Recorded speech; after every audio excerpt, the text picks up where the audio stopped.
any kind of an extensive, unusual and redundant sentences, and making the history prolonged. And also there should not be any circumlocution and beating around the bush. And it should be very precise also at the same time without omitting a single important aspect related to the case. Okay, these are the basic prerequisites for a good presentation. It should not be too lengthy. At the same time, should not be something like you should not cut short the things also into a simple manner. These are the very important aspects. You can go ahead and start. Okay, sir. Good evening, everybody. Today, I'm going to present case of Mr. X, a 68-year-old male patient, resident of Bali, West Bengal. He is currently unemployed. He was admitted to our hospital on 22nd of August 2025 and examined by me on 4th of September 2025. Informant was patient and wife, and history seems to be reliable. So he came to us with chief complaints of pain, abdomen, and cloudy effluent after peritoneal dialysis exchange since 5 to 6 days. Coming to the history of present illness, I would like to date back my history to 15 years ago to 2010, when the patient had an episode of reeling of head followed by a brief duration of loss of consciousness followed by spontaneous regain, and he was taken to the nearby hospital. There was no history of trauma, nausea, vomiting, weakness of any limbs, abnormal body movement or facial deviation. There was no chest pain, palpitation, shortness of breath. There was no history of any increased thirst, appetite, increased frequency of micturition, lower limb swelling, decreased urine output, or tingling numbness at that point of time. During the hospital evaluation, he was found to have very high BP, around 190, 110, and raised blood sugars. Other basic investigations and CT scan done was normal. He was discharged on 2 antihypertensive medications and metformin for diabetes. For the next 5 years, he reported good compliance to medications, but non-compliance to diet, and he was on intermittent checkup. In 2016, he had chest pain at rest and went to the nearby hospital, where he was found to have very high BP and high blood sugars. He underwent ECG and echo, after which he was informed of having cardiac disease and advised to undergo coronary angiography, to which he refused, and he was discharged on oral medications. Following this, he reports his BP used to be around 140 to 160 by 80 to 90 mmHg on 2 antihypertensives and 3 antidiabetic agents. In May 2017, he started noticing facial puffiness and swelling of bilateral lower limbs along with frothiness of urine. There was no history of fever, burning micturition, pain abdomen, high-colored urine, hesitancy or urgency of micturition or double voiding.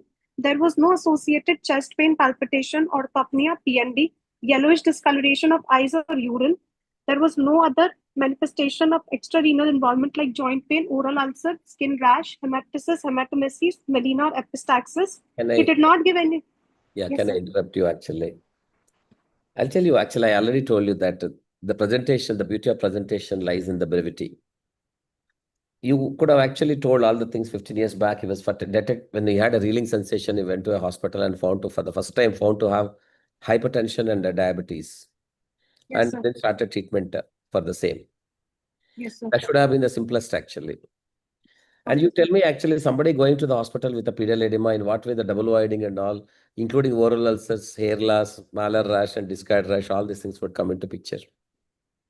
I wanted to finish the negative history now. Why so much of a negativism? You can tell us the positive thing only, no? Okay, sir. Not really. Okay, that's what I'm telling you. The time limit given to a student in the examination is always not more than 12 to 15 minutes. And if you keep telling so many things which are so much of a negative, which we don't expect, and moreover, a patient going to a doctor with a pedal edema is nothing to do with the double voiding and all, that to a 50-year-old or something like that, isn't it? So you have to dissect out those unnecessary things which are not relevant to the present scenario. Now, after taking the entire history, you know what to be told and what should not be at the same time, isn't it? So try to cut down all the things so that what exactly you wanted to convey, it will be easier for the students and audience also to understand and listen to. Okay, sir. Yes, sir. Okay. So in May 2017, he noticed facial puffiness, swelling of lower limbs, and frothiness of urine. And at that time, he was diagnosed to have renal dysfunction. And he remembers his serum creatinine was around 2 mg per dl. and he was prescribed medications, but he was having poor compliance. In 2022, in 2020, he also had blurring of vision and extreme generalized weakness, at which time he was informed of having worsened kidney function and also of some disease in the eye for which intraocular injections were prescribed. He did not agree to that and continued taking medications. In September 2022, he had profuse vomiting, nausea, loss of appetite, generalized weakness, and decreased urine output. At that time, he was admitted to a nursing home, and preliminary investigations showed low hemoglobin with high creatinine around 9 mg per dl. He was started on hemodialysis via a temporary non-cupped hemodialysis access on right side of neck, and no blood products were administered during this session. He was given erythropoietin and iron injections to improve hemoglobin levels and discharged with right neck catheter in C2. In November 2022, Can I when he interrupt you first... again? Can I Yes, interrupt sir. you again? Yes, sir. What exactly you wanted to convey in this particular two paragraphs or two things you made it already? What exactly you wanted to convey in this? Sir, in September 2022, patient was diagnosed to have end-stage kidney disease and was started on maintenance hemodialysis via a temporary non-cupped hemodialysis catheter. Okay. So, in fact, you should have actually told, it's not that information, whatever the patient tells, is the information which you extract out of the patient. It is a scientific and academic conversation between you and the patient is more important. Did you ask him the first time when he was detected to have diabetes and hypertension in 15 years back? Did you make a sentence that he was not aware of probably of RFT or probably did not undergo RFT or something like that, which is relevant to us being nephrologists? Sir, at that time, he does not specifically remember RFT, but he said that You should basic tell. investigations were normal. You should mention that if it was actually not done. So now you know that that time actually his renal functions at the time of diagnosis was actually normal, presumed to be normal, or it probably was not detected. And then Yes, here sir. again, did you ask him whether he was advised to go for a kidney biopsy at any time during this particular period from No, sir. 2015 to 22 or something? No, sir. He was never advised to undergo renal biopsy. Okay, then why like that? What could be the reason? Because anybody who had a very rapid progression, say for example, 2020, it was baseline was around 2. So 2017, his baseline was around 17 2. was actually 2, and at 22 almost started on dialysis, isn't it? Yes, sir. Yeah, so just 5 years he had such a rapid progression. Then anybody would have actually thought. Now you tell me why the doctor did not even think in terms of biopsy. What could have been the reason? Now you have to explain to me. So because the patient was having type 2 diabetes, so in type 2 diabetes, maybe he was not investigated before and he had some renal dysfunction at the beginning of the dialysis, which can be present with patients of type 2 diabetes. There will not be any, because it can be latent, the disease can be present in the latent way. Also, patient had presence of diabetic retinopathy, which would have pointed that the patient is having diabetic kidney disease. Other markers of non-diabetic kidney disease like active urinary sediment or any extrarenal manifestations were absent at that time. That's why probably he did not undergo biopsy.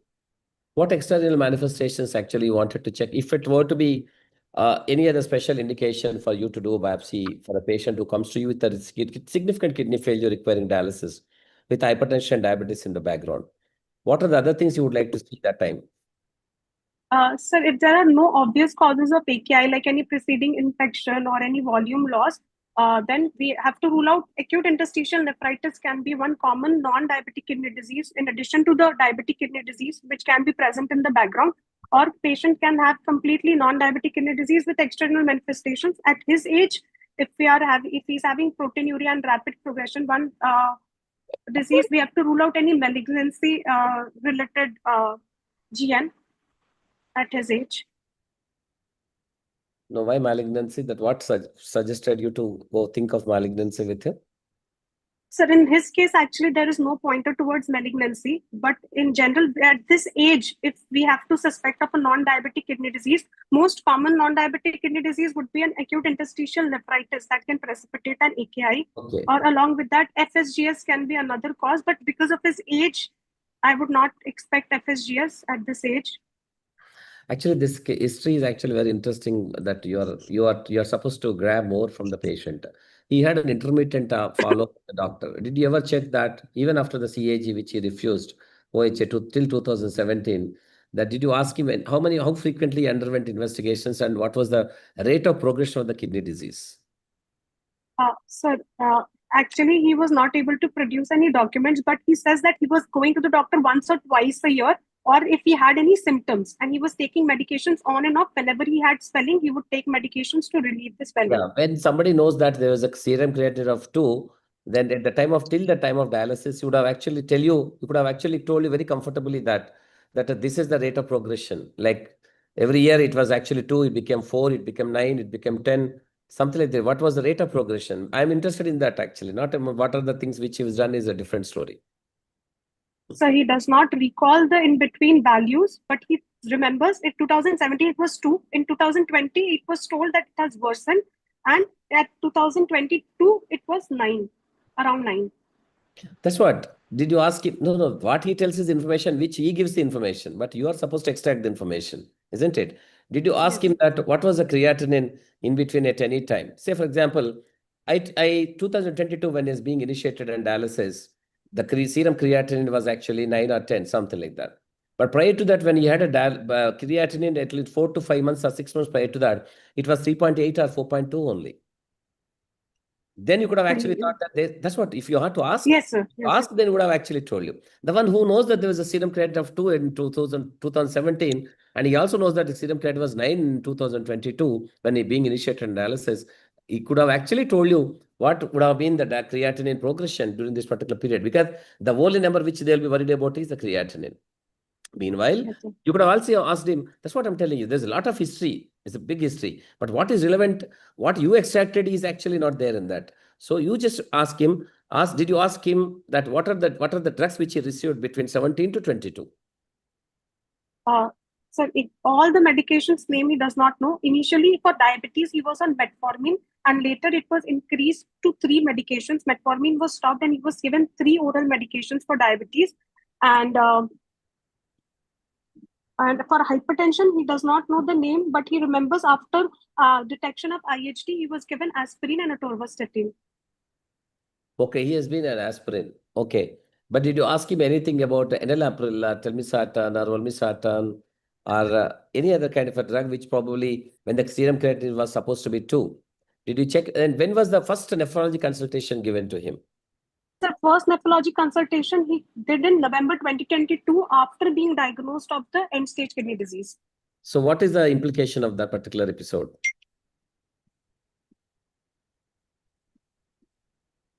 So he was not evaluated for any non-diabetic What is the impact of to that. referral? What is the impact of late referral in a diabetic kidney disease to a nephrologist? Especially when he was found to have a serum creatinine of 2, then he knows also that he could tell you also that why he did not really visit. And did you ask him that what could be the reason? Social reason or economical reason or lack of awareness? So he lack of awareness. Where does he stay? Sir, he stays in Bali, near to Kolkata. Kolkata. Yes. Then you could have actually as well come to Kolkata also to show to a nephrologist the way, isn't it? So he did not really bother. So you should have actually asked him what is the rate of progression. See, why I'm telling you is that taking the history, the way the patient tells you is very important. I don't say no to that. But you also should interrupt him and drag the patient to your conversation. Not that whatever he says, you listen to that. So what if I feel that you are listening to him? Not that you are not dragging him to your side, actually. If you drag him to your side, you will ask him like a nephrologist, isn't it? Simultaneously, patient also will understand that the mistake that we did not really go to a nephrologist, because most of the times we get in a late referrals to nephrologist is a major problem from the physicians. He could have actually understood. You should have actually told me indirectly that it is actually a late referral to a nephrologist, which has actually made a big impact on his life, isn't it? So, yes, and also rate of progression. Also, you could have told me that why the creatinine, though there was no documentation that what was the serum creatinine prior to that initiation of dialysis, rapid worsening is also an indication. So you could have actually told me that the rapid worsening was not perceived by the nephrologist. That's why he thought it's then you could have seen the report. You could have seen the 2, 3, 4, 5, 6, 7, 8, 9, 10, something like that, often and on and off, because very nearer to Bengal. He was a Kolkata, very nearer to Kolkata. So Yes, naturally, sir. you would have actually gone to some doctor. You would have actually seen even a diabetologist. You also should ask me who was that doctor treated him till the day of dialysis. The physician, cardiologist, or a nephrologist. And if it were to be a physician, okay. But the cardiologist who wrote aspirin clopidogrel, you would have actually asked for a creatinine and also would have given a consultation to nephrologist, isn't it? So it is you Yes, sir. have to take the history from him. So I'll see how much you chronology of events you bothered about, which the patient doesn't understand. It is this are important to us to drag him to our side and see that the history is given to you properly, isn't it? So Yes. you could have actually asked this particular, that is what is called the history. This is Yes. actually seeking the information. Seeking the information is a good thing, but extracting the history is through a scientific conversation. That's called scientific conversation. Okay. And now you Yes, sir. tell me that you should tell me that he never received any drug which is actually similar to angiotensin converting enzymes or ACE inhibitors or the ARB or even the statin. He was just only on clopidogrel and aspirin. I don't know, maybe class statin must have been there. Yes, sir. He mentioned that he was on icosapent AV, so he was on statin. Statin also. So what is the impact of a statin on a diabetic kidney disease? Sir, statin is one of the first line therapies which we give to a patient of DKD Okay. amongst the 4 medications which we are supposed to begin. Mhm. Okay. So you began statin also. So what are the drugs that can be given in renal failure comfortably without any major change in the dose of the statin? And which drugs, which statin you prefer in such a patient with a raised creatinine? The cardiologist would Sir, have we actually can, seen that the creatinine is more than 2, isn't it? Some uh, 17 to 22. yes, sir. So we can give atorvastatin, we can give pravastatin. We have to use with caution rosuvastatin, which is a high intensity statin. Uh, so he was given atorvastatin. Atorvastatin. How much is the dose of atorvastatin you feel that is safe for the kidney? And what is the impact of atorvastatin in a patient with a diabetic kidney disease? And what are the studies told us that statin is actually good for the CKD? And what is the impact of that on the CKD progression? Uh, so, uh, so atorvastatin dose, we use a low dose statin patients of DKD. So 10 to 20 mg dose is usually sufficient for the patient. And there was one accord lipid trial which was done that showed that statins are beneficial, but there was no difference in the cardiovascular mortality in the accord lipid trial. Okay, did you ask him whether he continued to take the same statin and aspirin clopidogrel even after the initiation of dialysis? No, specifically, I did not ask. Don't you think the one who comes to you at the age of 68, so what else is required to take? That's what I'm telling you. You need to extract the history, not whatever the patient tells you. Okay, what is the impact of this particular same statin when somebody is on dialysis and he continues to take statin?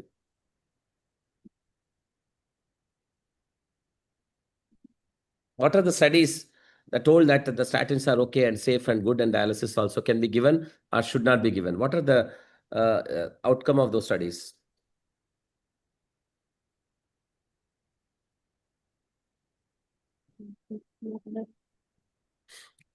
Hmm? So what are the Sorry, sir, I'm long-term, not aware. that's what are the long-term consequences of statin therapy in a patient of CKD? Sir, long-term implications in patient of CKD, because CKD is an inflammatory state and dyslipidemia, if it is present, increase in levels of LDL or hypertriglyceridemia, it can add to the atheroma formation and vascular calcifications also. Here are theoretical actually. What are the complications which you see with the statin in a patient on CKD in the long term? Complications. What are the things you advise when somebody in a dialysis is been taking a statin therapy, and what is the advice which you will give it to him?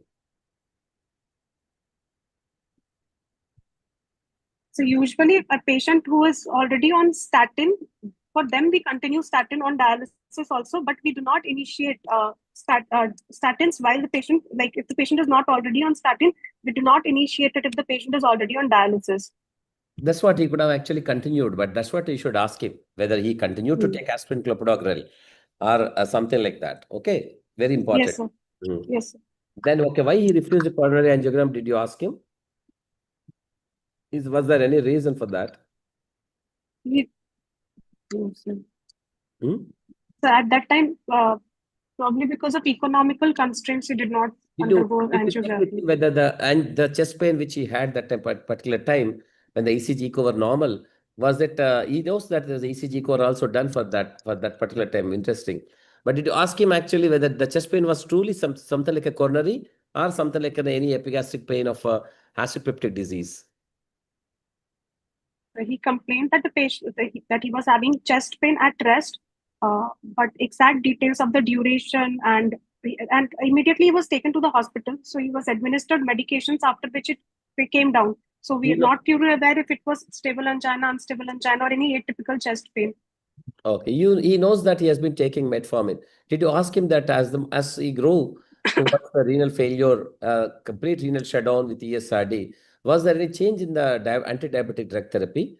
And what you would have actually given if a patient comes to you with say creatinine 4 or 5?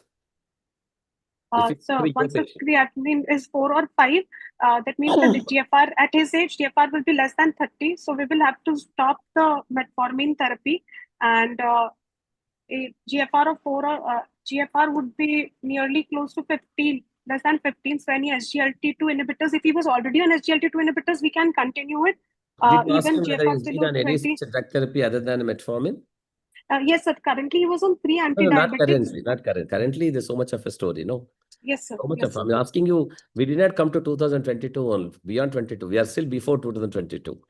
So, Okay, sir. okay, before that only, did you ask him whether any change in the oral hypoglycemic agent? Yes, sir. At the time during 2020, he was changed from metformin was stopped and he was started on 3 antidiabetic medications. He remembers them? You know, No, sir. Name no. it doesn't. Did you ask him anytime he had an anytime he had an hypoglycemic episode? No, sir. Why do you Did want not to have. ask him? Sir, worsening of renal function can cause Why hypoglycemia. like that? Sir, because the excretion of insulin is not proportionate to the excretion of the glucose. So when insulin is being secreted, patient can have with worsening of renal function. Because of lack of excretion of insulin, there can be decrease, or patient is having any intermittent episodes of any infection, sepsis, which could have caused hypoglycemia. You mean to say that the insulin is excreted through the kidney? That's why, because the kidney is not functioning, insulin is not excreted out of kidney through urine. You mean that? No, sir. Why they should Glycosuria is happening Amma? Like, because no, why the patient with a significant renal dysfunction is supposed to develop hypoglycemia? one thing is it is a chronic inflammatory state So what which happens? can cause. Uh,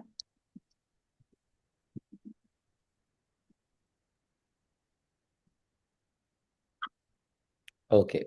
Did you ask him about how was the sugars during the particular period? Like, at least that he must be knowing about it. Sugars and the blood pressures. Yes, sir. Sir, during home, whenever he was on intermittent follow-ups, and he remembers that towards the beginning, for the first 5 years, from 2010 to 2015, on intermittent checkup, his BP and sugars were under control. But in 2016, when he suffered from chest pain, that time his BP was very high, around 200, and his blood sugars were around 400 at that time. And that was the time when his anti-diabetic medications were increased. After that, the patient on follow-up at home, his BP used to be around 140, 160, and 80 to 90 mmHg, and his blood sugars were under decent control. He remembers that the values were always within 200. So now you know that at the time of chest pain, the coronary cardiologist advised coronary angiogram. But what was the creatinine at that time? At least he knows. The cardiologist No, truly advised, and the cardiologist refused to do the coronary angiogram, saying that your creatinine is very high and I don't want to do that. If I happen to do an angiogram, your kidney is going to deteriorate. Did you ask him whether the cardiologist stated this to him? no, sir. You're supposed to ask no. That's what is Yes, practical sir. in life. That what Yes. happens routinely in life. It's not the patient has a right to refuse. It is actually the cardiologist probably must have, or should have, or could have refused, saying that your creatinine is high. That time you would have actually known that he has got an high creatinine, probably which is actually forging ahead, probably pushing him to a bigger, higher crisis in health in the future, isn't it? Yes, Okay, sir. that's one thing which you should have actually asked. That's the one which Okay, sir. very important for us. And then what happened to the then that time it was 2020, he said coronary angiogram refused. No, sir, 2016 coronary angiogram was advised but refused, and in 2017 he was diagnosed to have first-time renal dysfunction. Okay, 2016 to 22 till the dialysis is initiated, isn't it? 20. Yes, sir. 2022 dialysis was initiated. So almost 6 to 7 years, the chest pain, the so-called chest pain related to coronary did not make any difference to him. If it were to be truly a coronary artery disease, what is the rate of progression of coronary artery disease in a known patient of chronic kidney disease?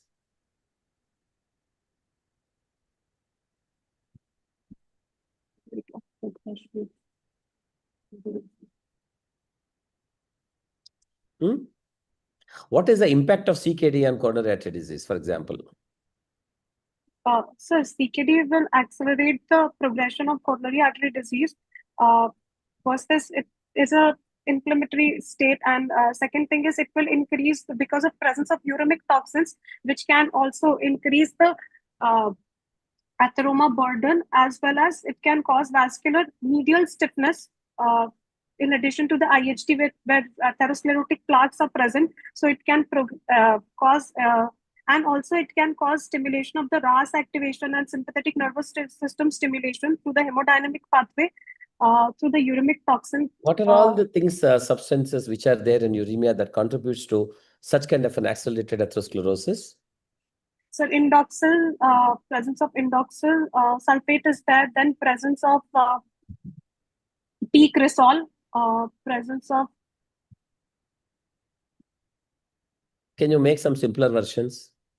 So uric acid those are is simple present. things, actually. You could have actually told us simpler versions, actually, rather than indol cresol, which we rarely do and rarely think of and rarely imagine and rarely perform. So what are the other substances which are high in CKD that can contribute to accelerated atherosclerosis? So one is uric acid, then is the lipid profile increase in... How uric acid does? So uric acid will cause endothelial dysfunction. That uric acid need not do, actually. There are so many things that can do endothelial dysfunction routinely in CKD. You tell me something unique and specific to uric acid, which it can really do.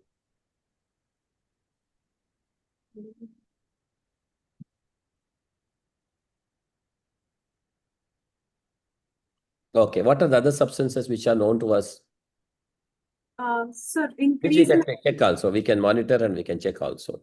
Increase lipid profile, sir. Increase in LDL cholesterol, increase in triglyceride levels, and decrease in HDL levels, or the protective effect of the HDL is lost as the kidney disease progresses.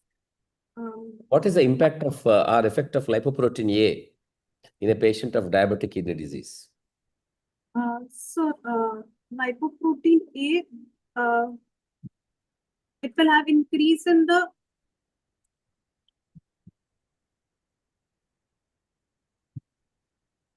So it will cause inflammation. It will have increase in other... What is the impact of lipoprotein A in general population?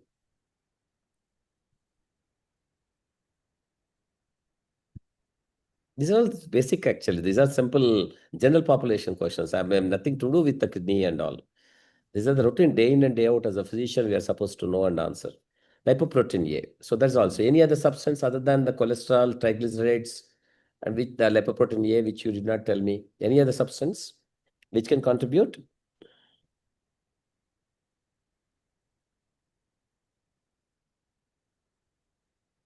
What about any substance called homocysteine?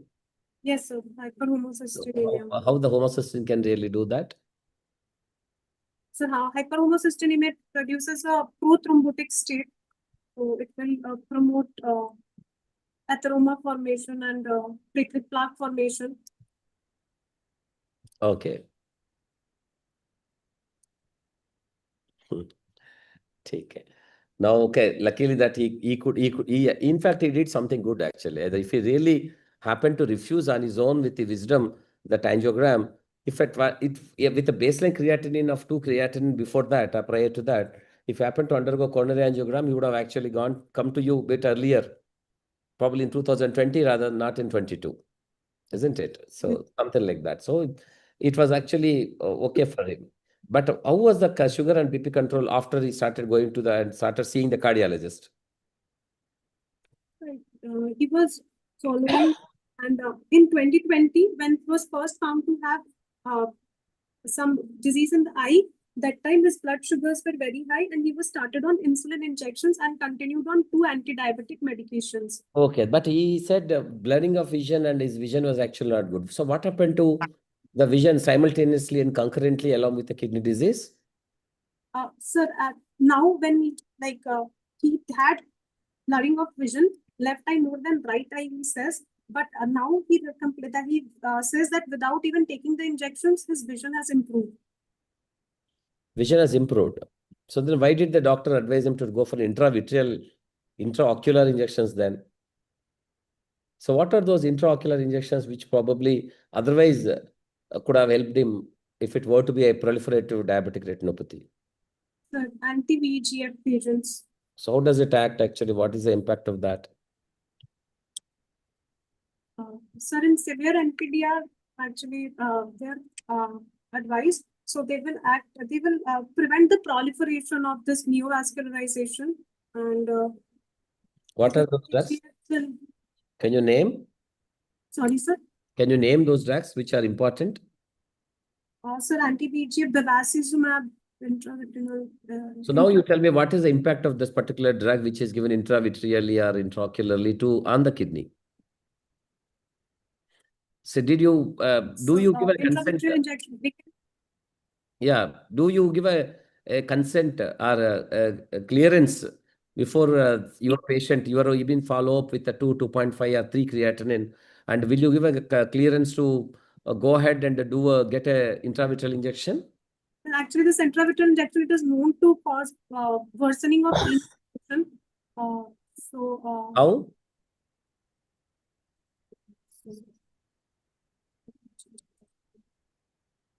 Mechanism, I cannot recall now. Okay.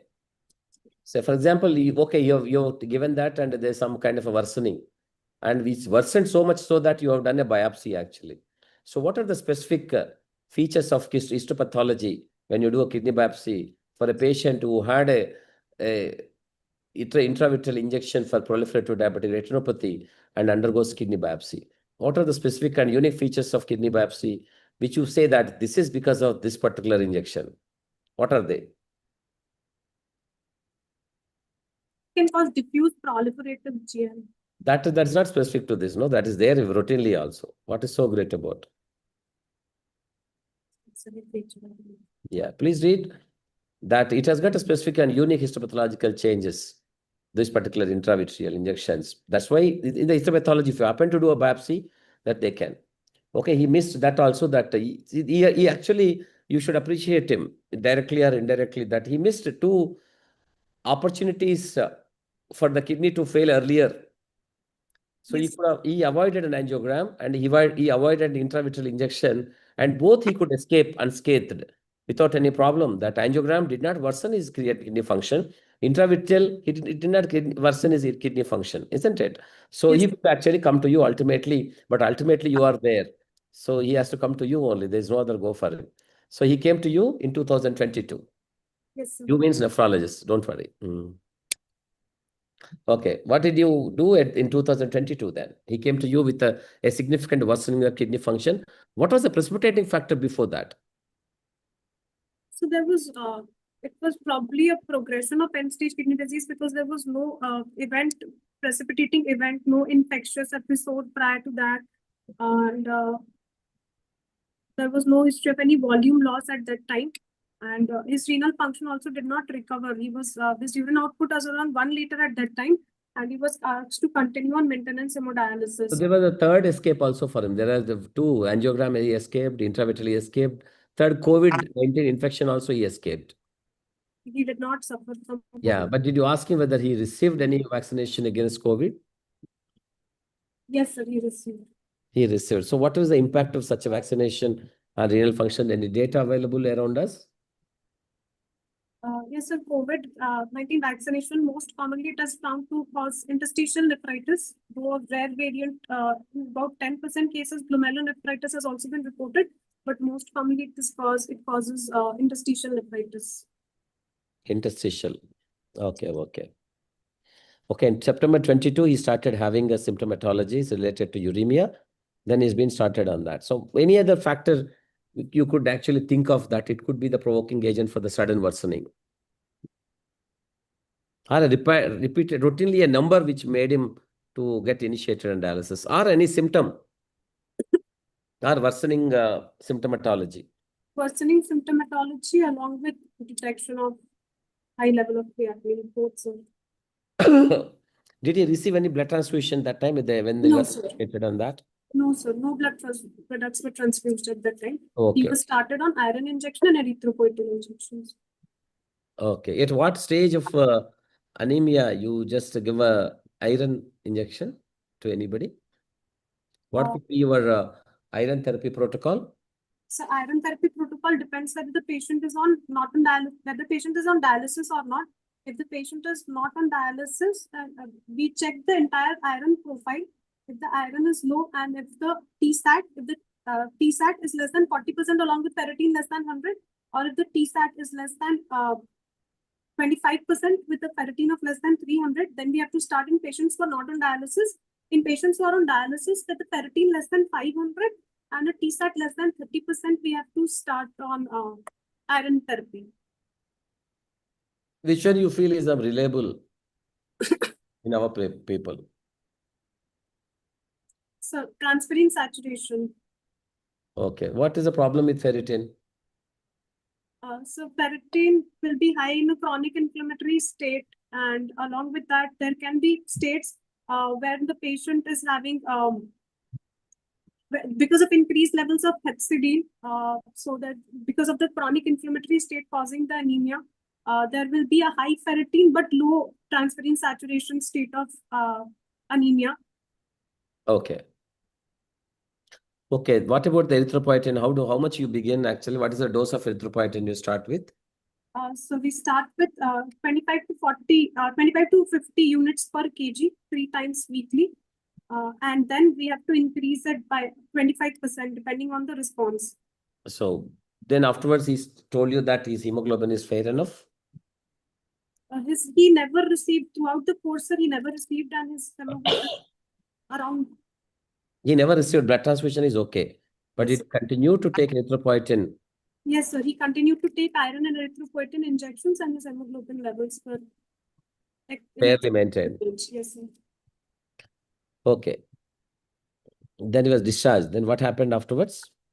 Afterwards, in November 2022, he first consulted a nephrologist and he was advised to continue maintenance hemodialysis at 2 per week. The urine output was 1 liter at that time. He received first dose of hepatitis B vaccination and influenza vaccination and advised to undergo AVF creation. How do you give hepatitis vaccination? Sorry, sir. How do you give hepatitis vaccination, hepatitis B? Hepatitis B vaccination, we have to give 4 doses of double the usual dose, sir. So, What is the usual dose? so 20 milliequivalent is the usual dose. So in CKD, 20 milliequivalent. Milliequivalents. Yes, sir. Okay. 0.5 ml. Huh? 0.5 ml, sir. So in CKD patients, we have to give 1 ml. That is double the dose. So you mean that 1 ml is 20 milliequivalents? Milliequivalents. You give any vaccine in milliequivalents? Hmm? How much 1 ml contains? I remember milliequivalents. Sorry. You never gave any vaccine to any patient? You didn't give any prescription of vaccine? Yes, sir. Then how do you give? So 1 ml actually, we 1 mentioned ml contains how much?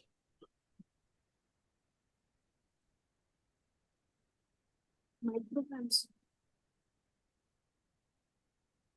So 1 ml is actually micrograms. It is actually micrograms, not milliequivalents actually. You wrote in the flow, you said milliequivalents. How can you have milliequivalents? It is not a simple molecular trace element, isn't it? Yes, sir. So it is a micrograms. So you give 1 ml each. Where do you give? I am in the deltoid, sir. So is there any specific reason why deltoid only? Intramuscular we have to give. Okay, so okay. But then what could be then what is the protocol? How frequently you give? Sir, at 0, 1, 2, and 6. So 4 doses we have to give. 0, 1, 2, 6. Okay, then what are the other vaccinations which you are supposed to give? So influenza vaccination yearly and pneumococcal vaccination. Pneumococcal, how do you give pneumococcal vaccination? So Really relevant in our country?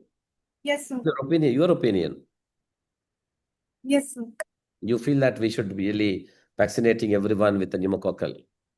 In general population. In general population, it is not recommended. In elderly population and in patients with chronic diseases. Elderly means what is the age group? Age cutoff is 60 years, sir. Thank God. I'm not the one. Okay. So more than 60 only you advise and call them as elderly.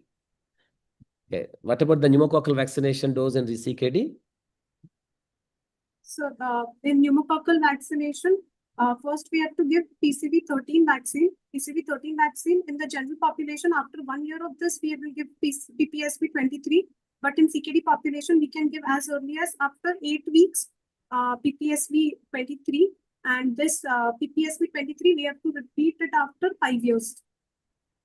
If you happen to give erroneously, you gave 23 first, what will you do? So if we erroneously give, then after 1 year, we can give PCV13 vaccine. Is it a must that once it is given 23, you have to give 13 also? Why do you have to give? It's not something like an upgraded version? So conjugated vaccine that is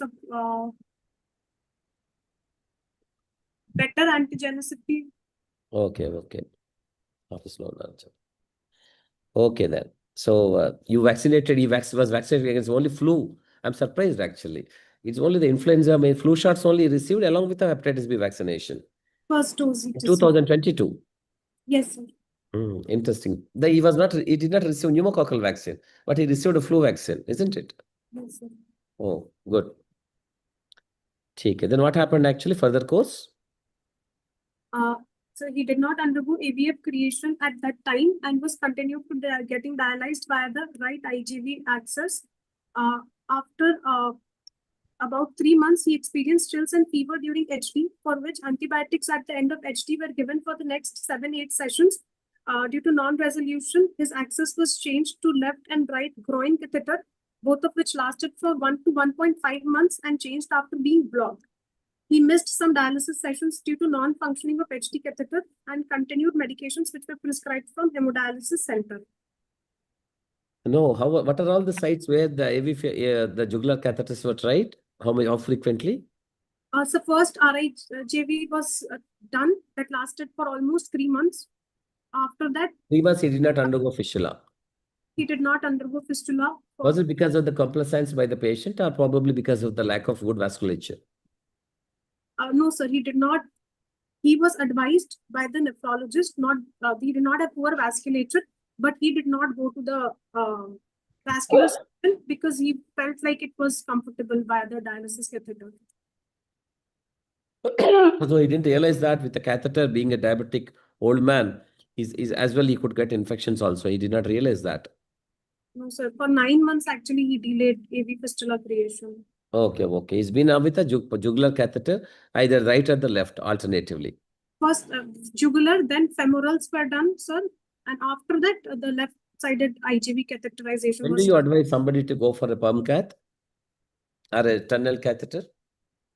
Sir, ideally, if at all the patient needs to be started on urgent dialysis and we are anticipating long-term dialysis for more than 2 weeks, we can start dialysis with a tunneled catheter.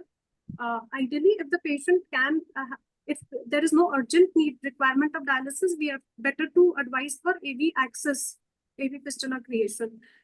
Apart from this, a tunnel catheter can be prescribed in situations when if the patient has already created the access, but it is not ready for usage, not matured, or if the patient is having any other modality of RRT ongoing, but there is a complication in that modality, or if the patient is anticipated to have transplantation in the near future, that is within 3 months. Okay, then how actually, at what time he underwent a fistula then? Could he ever get a fistula done? Yes, sir. So he first did fistula in June 2023. That is Okay. almost 9 months later. Okay, what happened to the fistula? So first time when he had fistula, then there was no maturation of the fistula. He was informed of blocked fistula because there was no thrill. So he had primary fistula failure, and then subsequently he underwent another fistula in the left brachiocephalic near the elbow joint, left side. That was after 1 month of the first fistula, and that was used for almost 6 months. After which he had secondary AV fistula failure of this fistula. Okay, but somebody on catheter comes to you with a high-grade fever with chills and rigors. How do you treat him? So if any patient with a catheter in situ with features suggestive of catheter-related infection and no other apparent source, so we first send for blood culture from the catheter as well as from the periphery, and then we start empirical antibiotics. So for the diagnosis of CRBSI, if the blood culture with clinical signs and symptoms, the organism from the peripheral circuit and from the catheter, ideally from the catheter tip or hub, both should be same, and the catheter segment culture should have either semi-quantitative more than 15 CFU per segment or more than 10^2 CFU per segment, and these two culture should have same organism growth, and supportive evidence would be if the quantitative ratio is 3:1 catheter versus peripheral, or the differential time to positivity is 2 hours prior in catheter site. So once we have diagnosed and the culture results, if they're available, then based on culture of the organism which is grown, we have to change our antibiotic. Catheter and fistula is a bigger issue, basically. It's very important for the patient as a nephrologist. When you are presenting such a complex entities with so many times he was poked or so many times in different areas he poked, you should put it in a concise and a precise manner, saying that he underwent it twice on the right side and the left side. And also he should tell how many times the groin was actually inserted and what was the duration of each. And you tell me every time, was it because of the infection the catheter removed or the thrombotic or blockade of the catheter removed? That's very important. Yes, Why like that? So thrombosis, if there is any thrombosis, then we have to see whether there is any Now fibrin. you tell me how many times the catheter for him was removed because of the thrombosis? So 3 times, sir.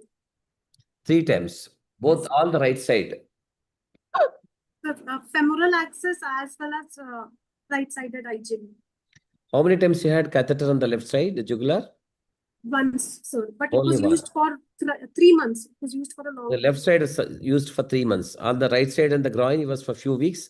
And every time right it was a side for blockade. time almost 3 months, and groin almost 1 month, 1 to 1.5 months. Okay. Okay. So the catheter was removed every time. And ultimately the fistula, when was the fistula he started using the fistula then? So the first time dialysis was started in September 2022, and from September 2022 to July 23, in June 23, the first fistula was created that had primary AVF failure, and July 23, second fistula was created that was started to use in September 2023. No, you tell me the duration only.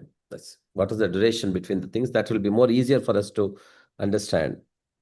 Because these kind of things, we should tell us in nutshell what are the important to a nephrologist, very important, rather than telling the duration and all so many times poked and the series of events you don't have to narrate. But you should put it in a simpler manner that will save your time, and that audience also can understand better that how many times he was given antibiotic then, how many times he received antibiotic, and which antibiotic he received. What is the impact of such an antibiotic? What are the routine antibiotics which you give for catheter-related sepsis? Sir, gram negative. At our center, we give gram negative capacity along with vancomycin. So what is the dose of vancomycin which you give? So 20 mg per kg loading dose is given, and after that 500 mg after each dialysis session. So what are the complications of vancomycin? So vancomycin resistant strains can emerge. That's a complication as well as the consequence of that. It's okay, but what are the complications or adverse effects which you see predominantly in our group of people with the CKD?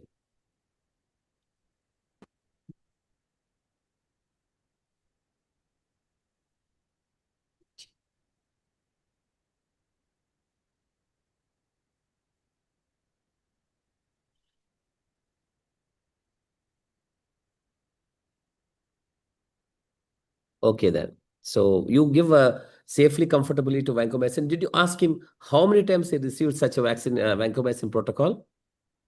So he cannot name the injections, Okay, but he knows that he was given two. No, but vancomycin will hamper the rest of the kidney function, sir. see, why I'm telling you is that the person with hardly any kidney function and a good residual renal function, you should automatically show some interest in whether he received the same antibiotic every time or not. How frequently and how many times he received antibiotic because of the catheter-related sepsis? Sir, see, he doesn't have to tell you. Remember, he's not, twice. okay. That you should tell me that. Yes, sir. See, I don't have to know that how much knowledge you get actually. The way you are presenting, I understand that you know what is the nephrology curriculum, catheter-related sepsis. What is important for us? And how to preserve the residual renal function in a patient who comes to you with a recurrent catheter-related sepsis. What are the drugs to be avoided if it were to be so? So what are the drugs to be given safely? And how frequently we should monitor and how we monitor? Isn't it? Vancomycin we should have avoided. You should only tell me that. The way you are narrating the history, then I'll understand. Yes, sir. That's very important. Okay? Yes, sir. Okay, then what happened ultimately? Sir, ultimately, after 6 months of this second fistula usage, there was a secondary fistula failure, after which he was again dialyzed via femoral access. But after this femoral access again got infected, so he first presented to us without any access, because after giving antibiotics also there was no resolution of infection, so this femoral access was also removed. Okay, did you ask him whether there's a change in the urine output after these repeated episodes? Decreasing his There was a gradual decrease in urine output at the time of initiation from 1 liter to 500 to 600 ml at the time, almost after 1.5 years. You tell me how much, how early or how much prior to the initiation of dialysis he received hepatitis B vaccination? So hepatitis B vaccination, only first dose he took after the initiation of dialysis. When was that? So in November 2022, sir. November 22, he received vaccination. Did you check with him whether he received all the doses as per the protocol 0, 1, 2, 6? Yes, sir. I asked, he did not take. He did not take. So you said he took all the vaccine, no? Hepatitis pneumococcal. No, sir. First dose he took. He took 1 dose of influenza. Only 1 dose. He did not receive the first dose of hepatitis B vaccine. Okay, then he happens to take all the vaccination doses properly. So how will you monitor the vaccination efficacy of hepatitis B? So we can check for an anti-HBs levels. How much is safe actually? How much is safe and comfortable?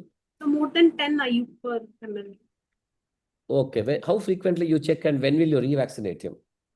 So if the levels, we have to check this annually, and if the levels are less than 10, then we can revaccinate either only with the booster dose, or we can give the entire schedule again. After giving the booster dose, after 8 weeks, we can recheck the levels.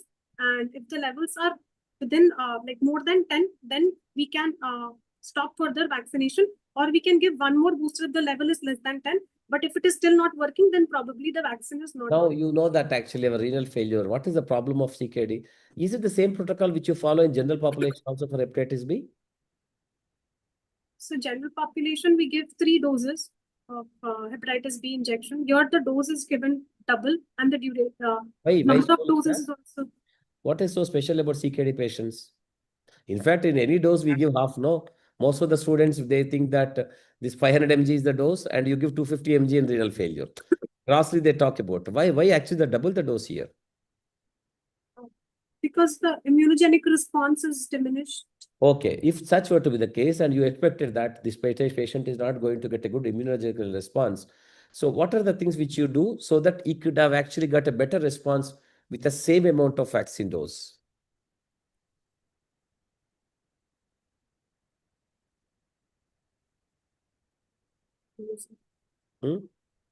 How do you give, what are the adjuvants which you can give to hepatitis B vaccine in such a way that the vaccine becomes more potent and effective in patient in a CKD population?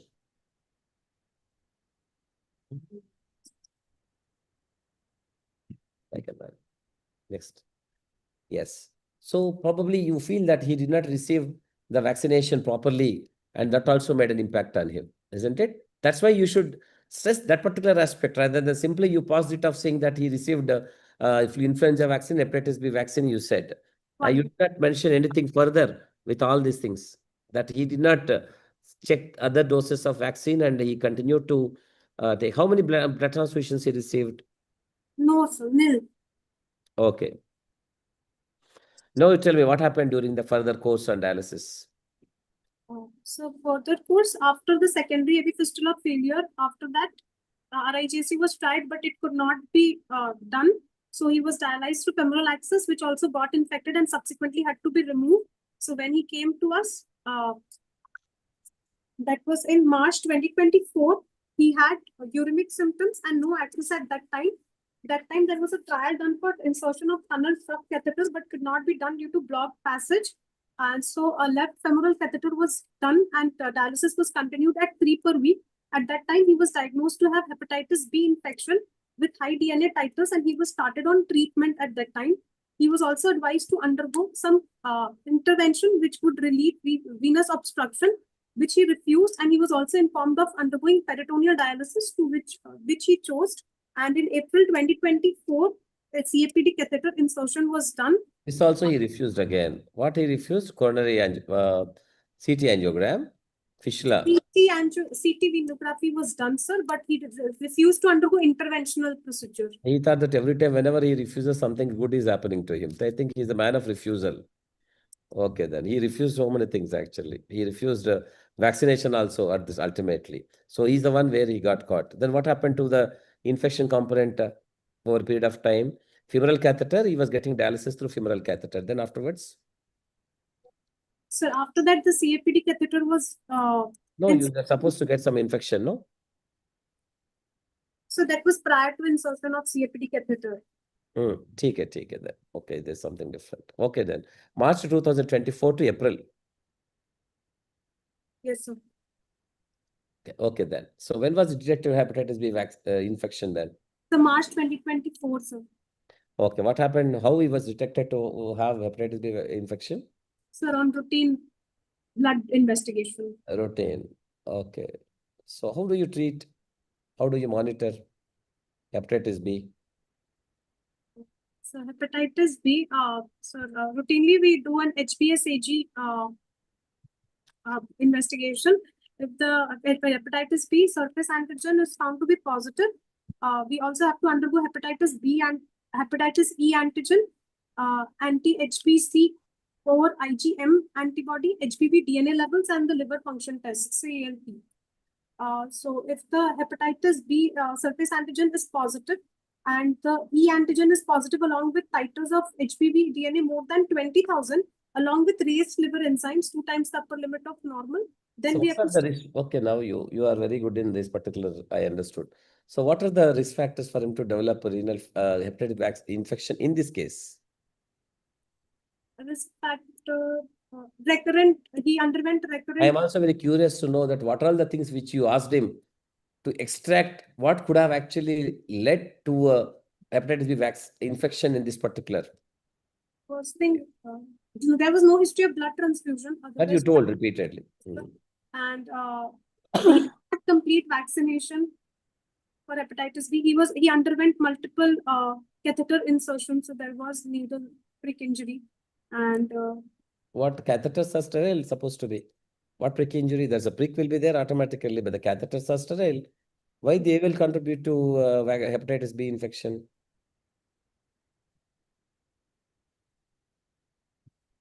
Sir, if sterility is not maintained in the dialysis center. So simple. So then you tell me, what are the risk factors for someone to develop hepatitis B infection on maintenance hemodialysis?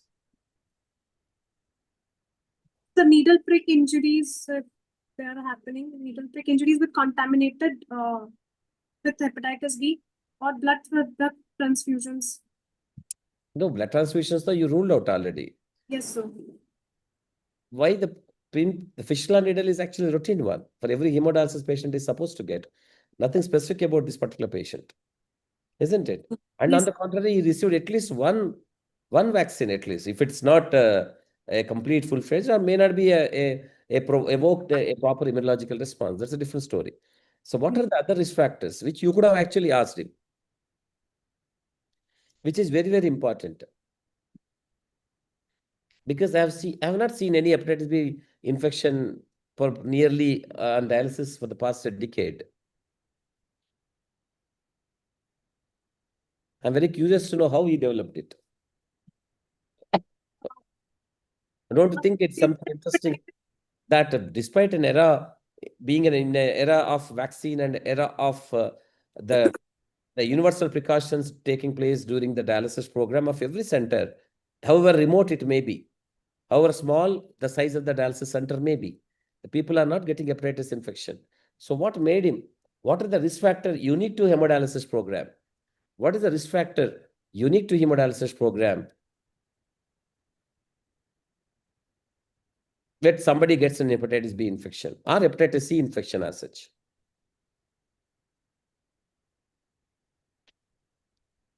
Dialyzer reuse of an infected patient. That's what. Did you ask him?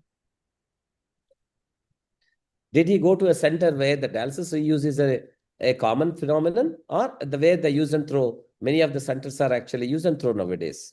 Disposable. He was getting dialyzed at PPP center which have dialyzer reuse. You need to tell me that. Yes. If you tell me that, I know that I don't have to ask you this question. If you don't tell me that, then I need to tell you that I need to ask you this question, whether you know it or not. So your presentation, your notes, and that's what is called conversation between you and the patient.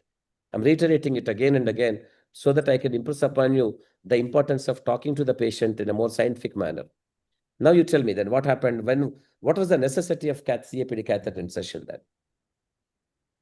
So because all the vascular access sites were exhausted and he probably had the central venous stenosis. How many catheter the access has lost actually? He has only one fistula, no? Two fistulas. Two fistulas on the left side, both on the left side. And RIJC was tried again, but it could not be done, probably because of thrombosis or stenosis. So IJV catheters could not be done, and his only access was the femoral route for the last, like just before getting admitted with us in April 2024, he was getting dialyzed via femoral access. Did you ask him whether which side or which part of the vein is blocked totally?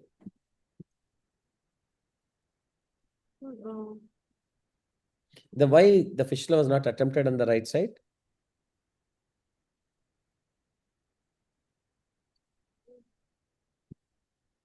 Actually, before we could attempt right side fistula, he was diagnosed to have some blockage in the venous passage on the right side, probably central venous stenosis. So he was advised to undergo intervention of the central venous stenosis, only after which we would have planned on the right side. But he What exactly you mean by the central venous stenosis? What exactly you mean by that? What are all the sites where there should be a blockade in the venous system in such a way that you call it as a central venous stenosis?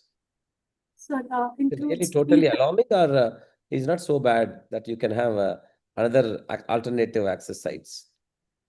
Internal jugular veins, subclavian veins, if they are involved, or in the superior vena cava, if there is any stenosis. Did you ask him anytime he had a subclavian venous catheter? No, sir, he did not have. So internal jugular only he had every time? Internal jugulars, yes, sir. Okay. But he ever had a consequence of the particular central venous stenosis? What are the things which you ask him? any swelling of the arm No, which he was will not involved? tell you that. He just underwent angiogram. But in order to impress upon him, or probably the doctor can really force upon him that he should go for a procedure, which he refused otherwise. But what are the things which you would like to know from him? What was the impact of this particular central venous stenosis on that fellow, that particular time?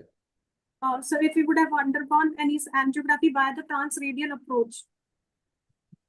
No. What are the consequences of central venous stenosis? Which probably he would have thought that is very bad and I should go for it immediately. What are all the features of that? So central venous stenosis, physical examination features can be present, and on dialysis, some features can be What seen. are they? So on dialysis, the patients can have high venous pressures, or on pricking of the, there will be aspiration.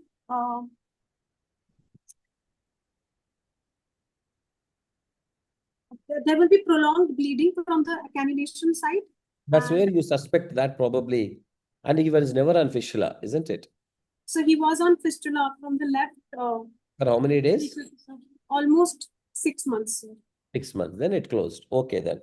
So what are the other things which would have actually frightened that he should go for the repair of the stenosis immediately?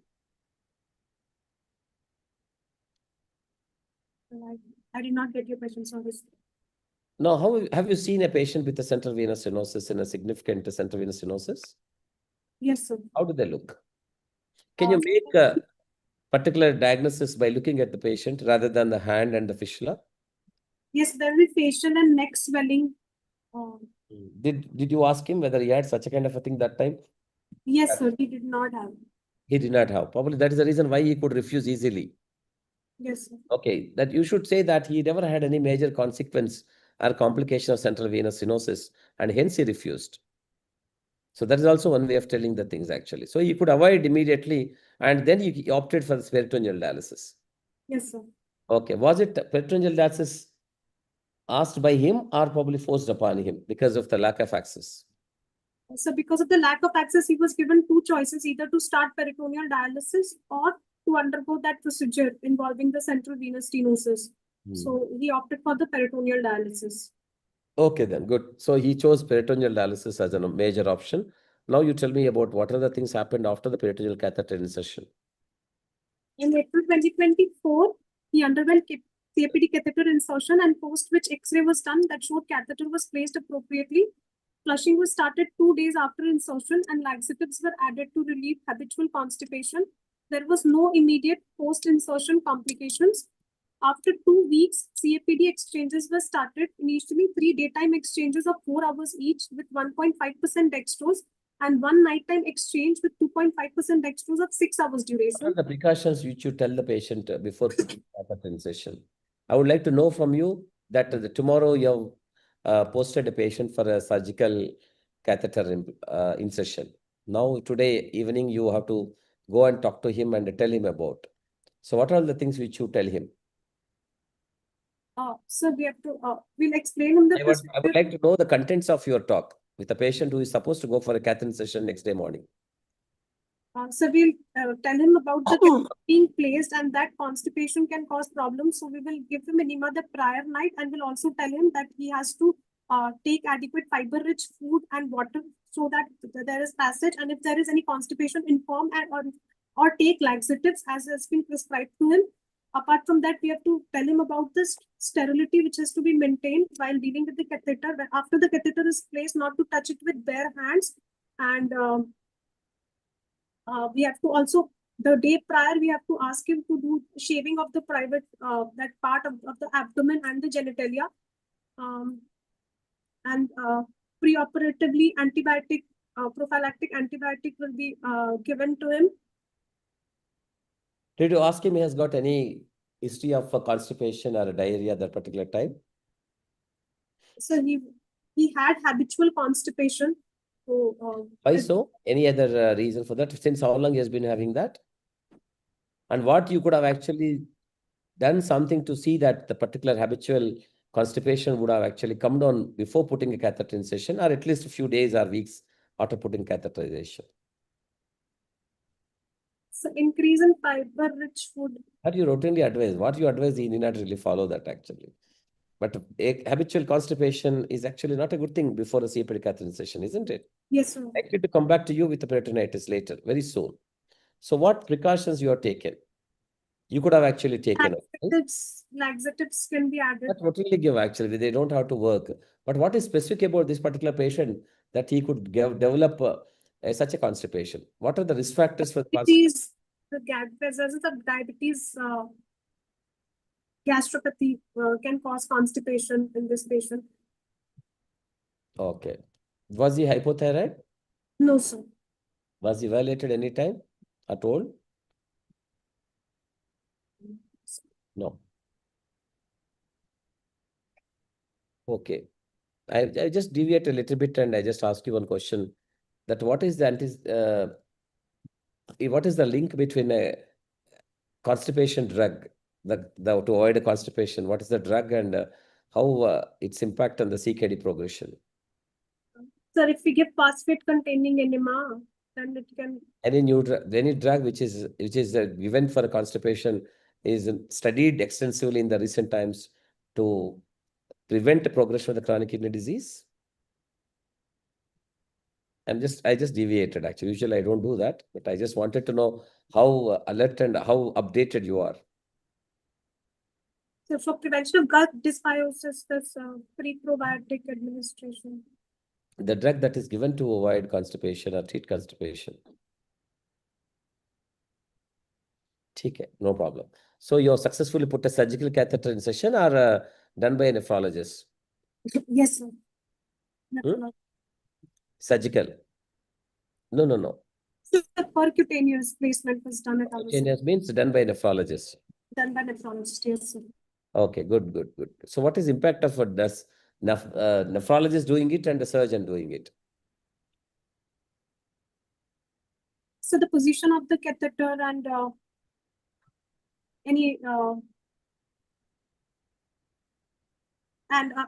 area of catheter insertion, exit site will be more like, if it is done by the nephrologist, it will be more beneficial because we will avoid the areas of belt line or any crease lines. Beneficial to the nephrologist or to the patient? Patient, sir. Patient only. Is it what way?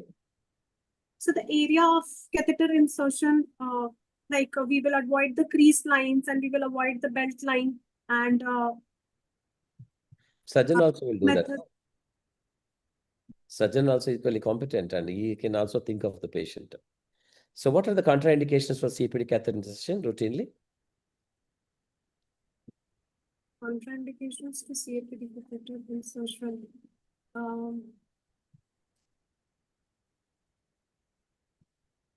If there is any intra-abdominal pathology, some absolute contraindications and relative contraindications are there, sir. So absolute contraindications would be any recent intra-abdominal infection or any surgery in the recent past, and relative contraindications is any history of prior surgery, presence of any adhesions in the abdomen.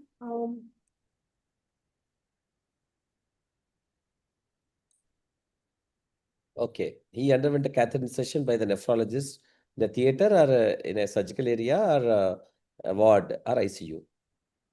The surgical room, operation theater. The hospital has a provision of that. Yes, sir. Okay, then. So what happened after this actually? Immediately you started or you gave a catheter and afterwards he started? So started after 2 weeks. Break-in period was there. Okay, started after 2 weeks only. Why do you have to do that? Sir, immediately if we have to start, then there will be increased chances of catheter leakage, pericatheter leakage. So if it is permissible, then we can wait and we can do a non-urgent start after a break-in period of 2 weeks. Okay. So how did you die? He was getting dialysis to femoral catheter, no, that time? Yes, sir. Let's expand this one. Okay, then. So what are the advices which you gave at the time of shifting discharging the patient after catheter successfully implanted and you are discharging the patient?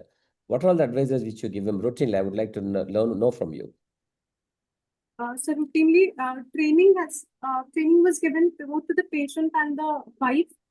So in routine advices, we ask the patients to maintain strict hand hygiene procedures and strict asepsis while doing the CAPD exchanges, and to note down what is the volume of ultrafiltrate coming out after every exchange.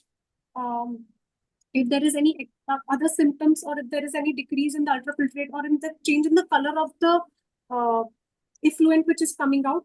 So we ask them to put the bag which has the drain fluid out. You have to tell me only those things which are grossly, which you are going to tell.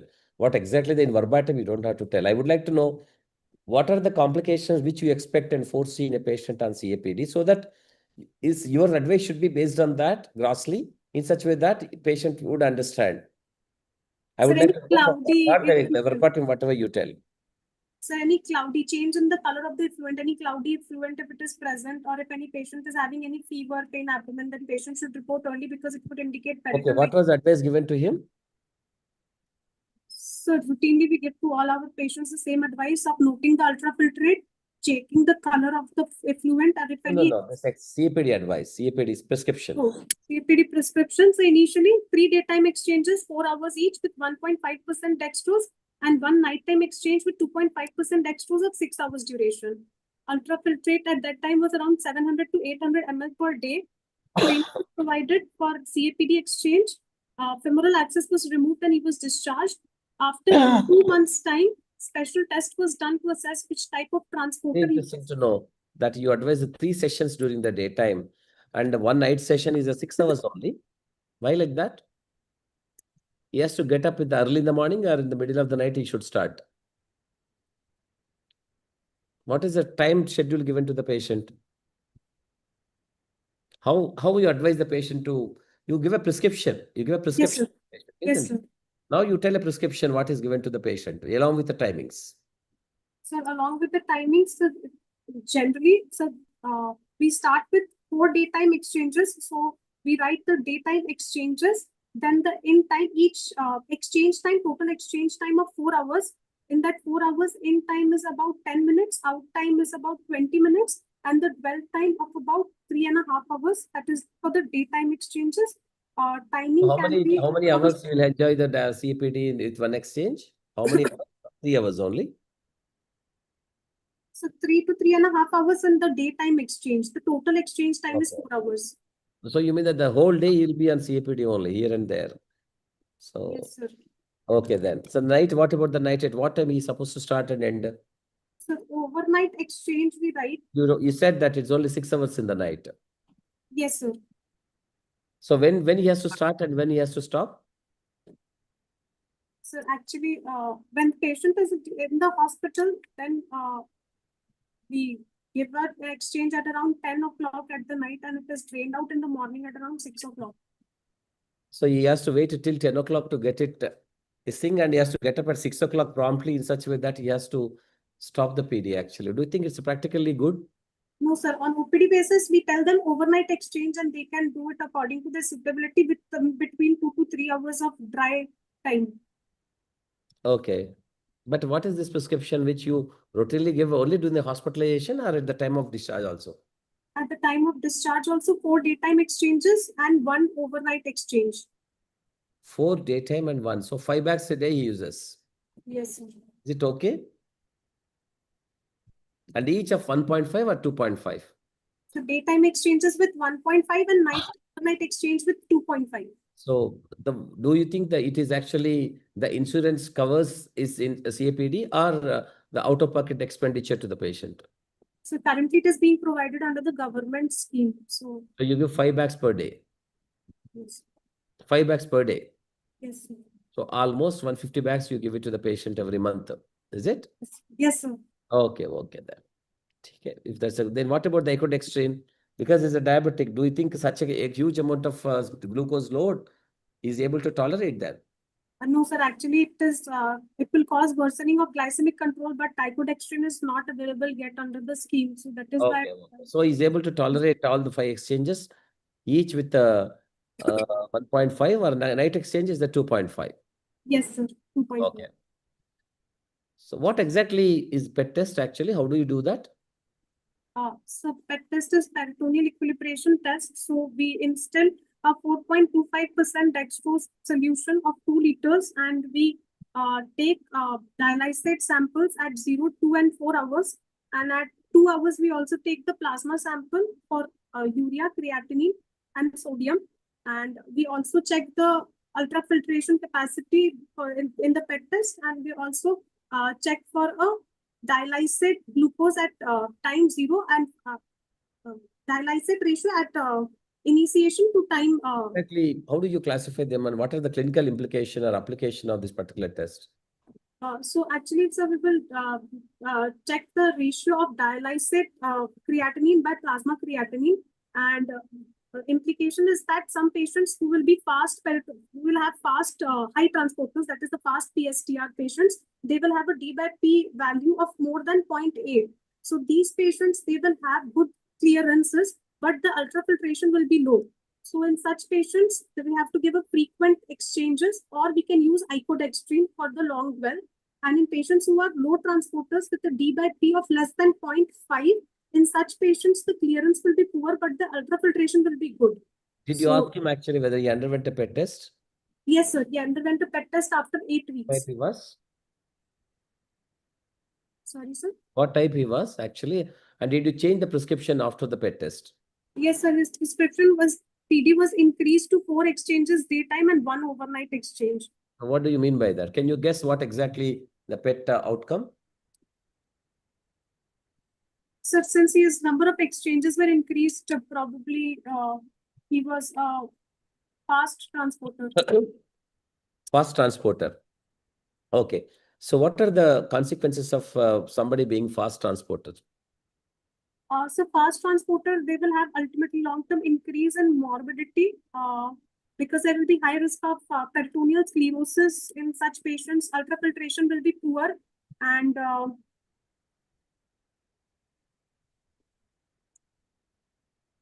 this type of ultrafiltration, risk of type 1 ultrafiltration failure will be high in such patients. Okay, now you are giving, he's already a diabetic and he must have been a little bit of insulin also, and you are pouring in a lot of dextrose-based solution into the body. And what are the precautions which you take to avoid hyperglycemia? Or already you know that he has been having accelerated atherosclerosis, isn't it? Yes, sir. And also the oxidative stress is also automatically there with him being uremic. So Yes, how do you avoid such an hyperglycemia excess? so since he's already on insulin, we can increase the dose of subcutaneous insulin.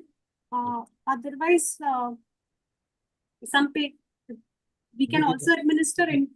So did he see any change in the prescription of diabetic the therapy?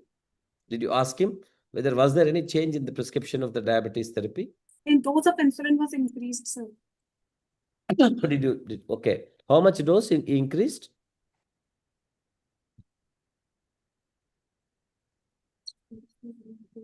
Did you ask him what was the weight gain after the catheter insertion till the follow-up? Since how long he's been on PD? So now almost 1 year, 5 Now, months. did you ask him actually what is the weight gain from the day of catheter insertion to this particular 1 year? Yes.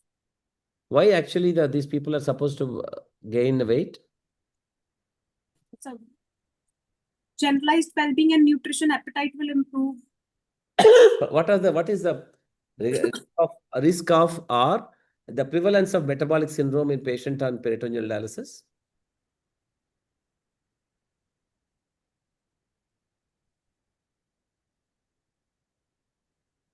Amma, what is the risk of peritoneal metabolic syndrome? I'm not aware, sir.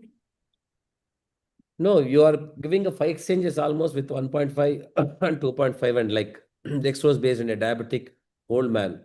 So did you inquire? Moreover, he had probably a questionable coronary artery disease also. Yes, So you sir. are equally worried about the atherosclerosis as well as the weight gain. Yes, sir. Automatically, you are supposed to ask,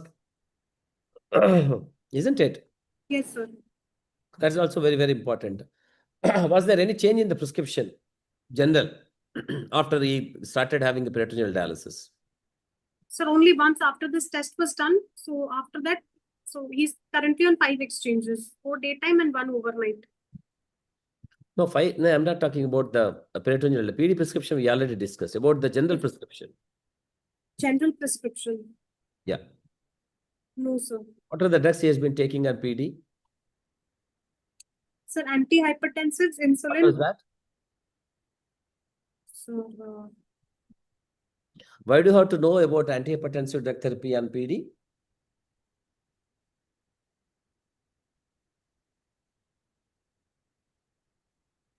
Hypertension. There will not be like relative to hemodialysis, there will not be wide fluctuations in the blood pressure during PD. No, it's okay, but still a prescription, when you are giving a prescription, you should be wise, no?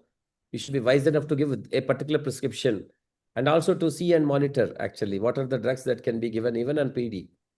So what would, if you were to the treating doctor, he comes to you with a residual renal function of, for example, residual urine output of around 700 ml per day, isn't it? He had a urine output, good amount of urine output. Yes, sir. So what would have been your prescription? So I've started the patient on a calcium channel blocker depending on the degree of hypertension.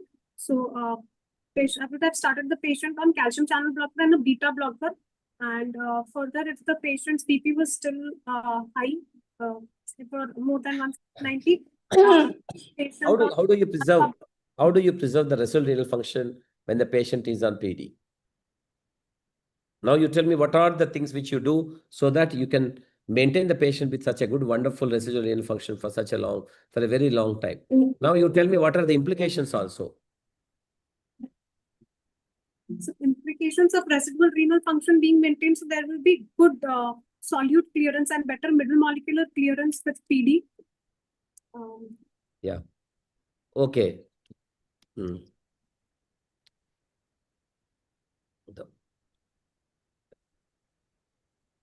Yeah. So you tell me what are the antihypertensives which you can use in a patient on peritoneal dialysis? Calcium channel blockers, beta blockers, diuretics.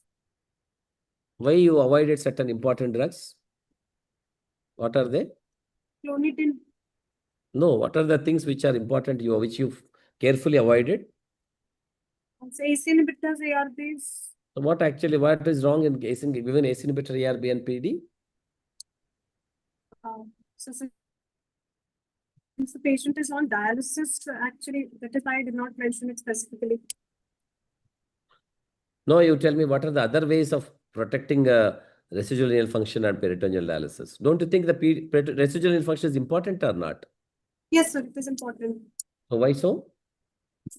The residual renal function will, in any patient on dialysis, residual renal function will have better clearances of middle molecules and some solutes which are not transferred cleared. So it's important and imperative for you to see that the residual renal function is preserved. So what are the things which you do then? How do you avoid? What are the precautions which you take when the patient is on PD so that his residual renal function sustains for a long time? Now you tell me whether the HD maintains a residual renal function better or a PD. It's a PD. So, okay then. Okay, what are the things which you maintain in such a way? You have to tell me this answer.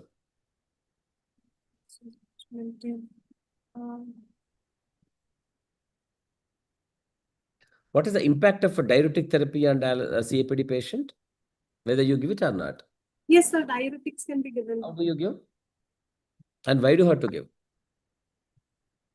To maintain the residual renal function. Okay. Was he ever fluid overloaded, the patient?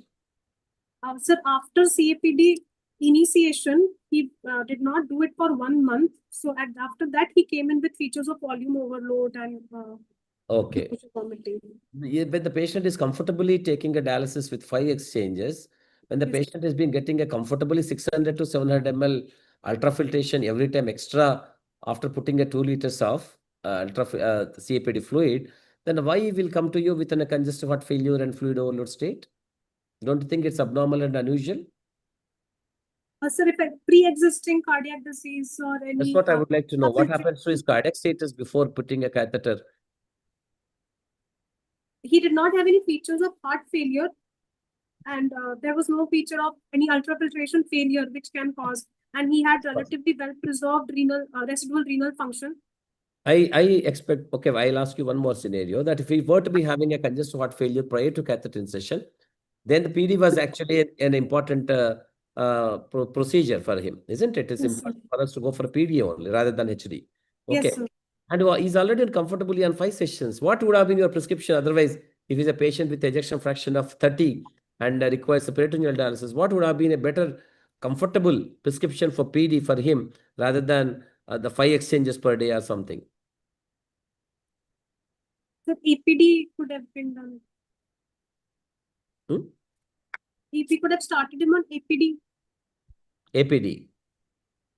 Yes, sir. How do you give an APD prescription for a patient with ejection fraction of 30 and on PD? Sir, What difference you could have made? Or you could have adjusted, irrespective of the PET status, you could have adjusted a PD prescription for in vis-a-vis compared to his congestive heart failure status. so we can give long duration of PD fluid dwell time so that the ultrafiltration is good if he's a low transporter. No, now you realize that the patient came to you with a fluid overload status despite being on 5 exchanges per day, and that a very good amount of ultrafiltration every time. Did you check with him? Did you ask him what are the questions which you ask him in such a way that you get a clue that what could be the reason for his fluid overload status? Sir, any kink in the catheter or any catheter, if What there is is ultrafiltration failure? ultrafiltration failure is when the effluent volume is less than 400 ml after administration of 4.25% dextrose for 4 hours, or less than 100 ml if the 2.5% dextrose is used.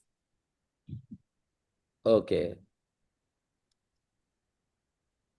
So did he then what was the thing done to him when he came to you within few months after the PD catheter insertion with the congestive heart failure? Fluid overload status, sorry. Fluid overload status. What was the prescription change? Yes, sir. At that time, frequent exchanges were given to him. Almost hourly exchanges were given to him, and after which his swelling reduced. He told. It was something that you will prolong the exchange actually. What should be done in a somebody comes to you with a fluid overload status on PD? So depending on the type of transporter status, we have to give the prescription. So if like in this case, if we are suspecting that he was a high transporter, then frequent exchanges if we are doing, then the number of exchanges if we increase, it will help him, because in first session the ultrafiltrate would be low if he was a high transporter. What will you do to the night well? Night well, we can use icodextrine, sir, which will maintain the osmotic gradient. What is icodextrine? Sir, icodextrine, it is a polyglucose solution, 7.5%. It has a high reflection coefficient. So What are the complications of icodextrine? Complications of icodextrine, it can interfere with glucose measurement. Those are the complication actually. Why do you have to worry? Okay, it will interfere with somebody else actually. Why do you have to worry? It won't interfere with the patient and you know. Then? It will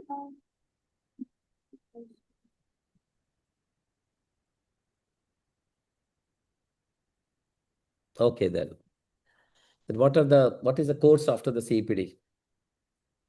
so after the CAPD initiation, after almost 7 months of CAPD initiation, in January 2025, patient stopped performing PD exchanges at home for almost a month and was readmitted with gradually increasing body swelling and breathlessness. He stopped everything? Yes, sir. All exchanges he stopped or 1 or 2 exchanges he stopped? So he stopped all exchanges. Oh, why like that? Did you ask him what could be the reason? Yes, sir. He told like he was doing well before that and he was fed up of doing exchanges. So he stopped. Naturally, your prescription is so prolonged that he has to do 5 exchanges a day. The whole morning and evening and midnight also, and he has to get up early in the morning at 6 o'clock or something like that. So naturally, everybody, what is actually the exhaustion on PD? What are the risk factors for that? Are fatigue on PD or exhaustion on PD? The And now patient, you didn't tell me also that who was actually helping him, whether the patient does himself or the family member. so wife was helping. So what is the caretaker exhaustion on PD? The caregiver has to be available all the time for PD exchanges, and if there is any change in caregiver, we have to give a repeat training. Sterility measures have to be told. So now you tell me actually the patient got exhausted or the attendant? Both. Both got exhausted. So they totally stopped. Yes, sir. Totally dialysis for how many months? So 1 month. 1 month. Then he came to you with a fluid. Okay, you tell me what happened exactly after that. So after that, he was admitted and frequent PT exchanges were given almost hourly, after which swelling reduced. And after this, repeat training was given to him for CAPD exchanges, after which he continued taking exchanges at home. This time, he has been readmitted in August with complaints of pain abdomen, both during inflow and outflow, and cloudy dialysis for almost 5 to 6 days. Okay. There was What is this episode called? peritonitis, PD peritonitis. Peritonitis. So what are the risk factors for that? Risk factors for PD peritonitis, procedure-related factors or patient-related factors. If there is any breach in the sterility technique of the patient, or if there is any intra-abdominal pathology which is causing bacterial translocation from the abdominal part, or any skin contamination which can cause PD peritonitis, or any. What happened to his habitual constipation? So he is taking laxatives regularly. No, he's taking laxatives, okay, but did he respond and was he okay with that or? Yes, sir, he's okay. Okay. But prior to this episode, did he have constipation or not? Did you ask him? Yes, sir, he did not have. You know that he didn't have actually. Did he change his caretaker? No, sir. The same caretaker? Yes, sir. So then what could be the reason for him to develop peritonitis then?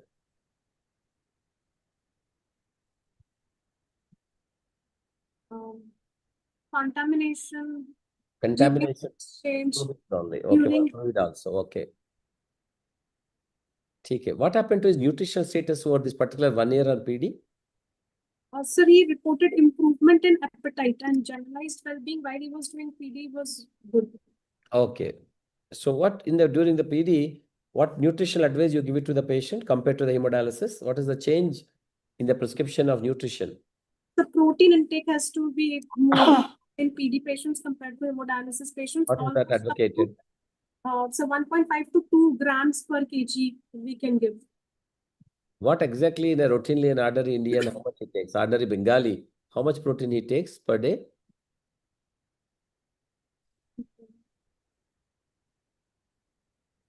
He has almost 30 grams of protein intake. 30 grams. A Bengali takes only 30 grams per day. So what is the weight of this particular patient? The weight of this patient was around 53 kg, sir. 53. According to you, almost he should take 20 grams, 60 grams of protein per day, isn't it? Being on PD, up to. Yes, sir. Hmm? Yes, sir. But you tell me he did not gain any weight after such an expansive prescription of PD for 1 year. He didn't gain any weight? I did not ask specifically. That's what you are supposed to actually. Yes, because it has got its own implication, which I don't want to get into, ask you also, but it has got its own implication actually. Okay, tell me. So what is the protein prescription, the diet prescription which you gave it to him at the time of discharge with PD? So he was advised to take total calorie of 30 to 35 calories per kg per day, and protein intake has to be increased to almost 1.5 grams per kg per day, along with avoid use of animal protein and increase plant protein intake. And Avoid? Animal protein, sir. Why he has to avoid animal protein? Sir, plant protein diets are known to have... Protein. Plant protein diets are okay with the protein. What is the protein amount which is given by plant protein will be less compared to the animal protein. Why he has to avoid an animal protein? So amount If will he be was to be vegetarian, if he was to be non-vegetarian, do you think he should avoid animal protein? so he's a non-vegetarian. So Then why you want to advise him not to take animal protein then? Now how will he get a protein intake then? That too you said up to 60 grams as per your calculation of 2 grams per kg per day, yes, sir. isn't it? Yes, sir.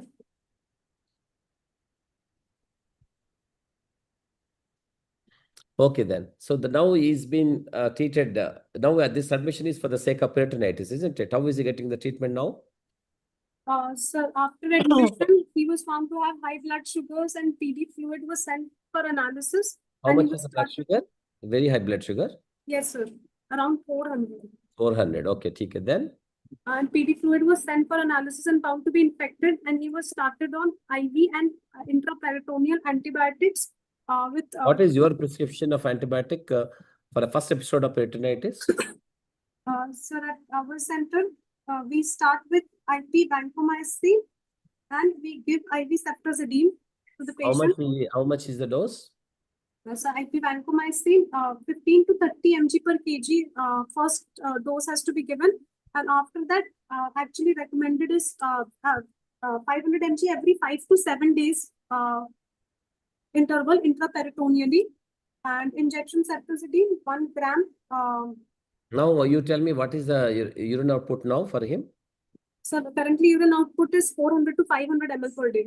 So that's okay actually. See, he could escape also. It's not only that he's a man of refusal, but also an escape.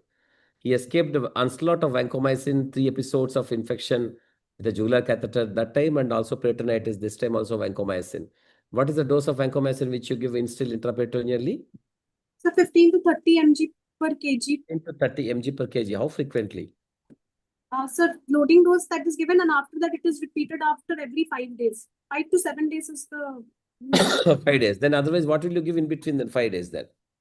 Sir, gram positive coverage is this and gram negative coverage. How do you get what is the other drug which you give other than vanco? So third generation cephalosporin ceftazidime. Ceftazidime. What is the dose of it? So 1 gram. So 1 gram. 1 gram. How frequently? Daily. Daily 1 gram. Intraperitoneally. Yes, sir. Okay. Which bag you give? Into which bag you instill this particular antibiotic? Sir, antibiotic is given in the 1.5% dextrose, daytime well bag. It was being given. Daytime 12. Okay. Daytime you are doing only 4 hours, no? Sir, actually, yes, sir. 4 hours, yes, sir. Then what is your prescription, Amma? When you write antibiotic, this much dose, this is the trade name, this is the dose, and this is the route, and this is particular this bag for these many days, isn't it? Yes, sir. So injection ceftazidime has to be given IV 1 gram. Intraperitoneally? Intraperitoneally, ideally given in the overnight dwell, sir, for minimum duration of 6 hours. It has to be given. And injection vancomycin 500 mg intraperitoneally every 5 days has to be given in the long dwell. How do you monitor the efficacy of these drugs over a period of next few days? So after we will monitor the clinical resolution of infection, like clearing of the dialysis fluid and reduction in the pain abdomen or if the patient was having fever. And so do you think he responded well? Sir, he has responded because the effluent color has cleared now. And ideally, we have to repeat the PD fluid cell count. In how many days he responded? Sure, actually, exactly he's not able to say, but at day 12, when I saw how many days you want to continue this antibiotic therapy? So antibiotic therapy continuation depends on the organism which has been isolated on the PD fluid culture. If the organism of which has been isolated is coagulase negative staph or any gram negative bacilli, we can give for 2 to 3 weeks. Apart from that, if the patient is having staph or ears infection, then it has to be given minimum for 3 weeks time. And if the patient is having okay. Now he had a first episode of peritonitis already. Now he's discharged comfortably.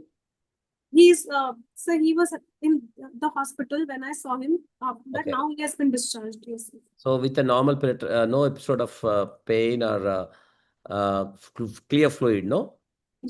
Fluid has cleared and repeat PD fluid testing was done, which would decrease in the cell count. Now he comes back probably. Now you're worried that he already had an episode of peritonitis. Once he comes back, then he has got no access also. Probably you would have to remove the PD catheter. So what is your further next plan?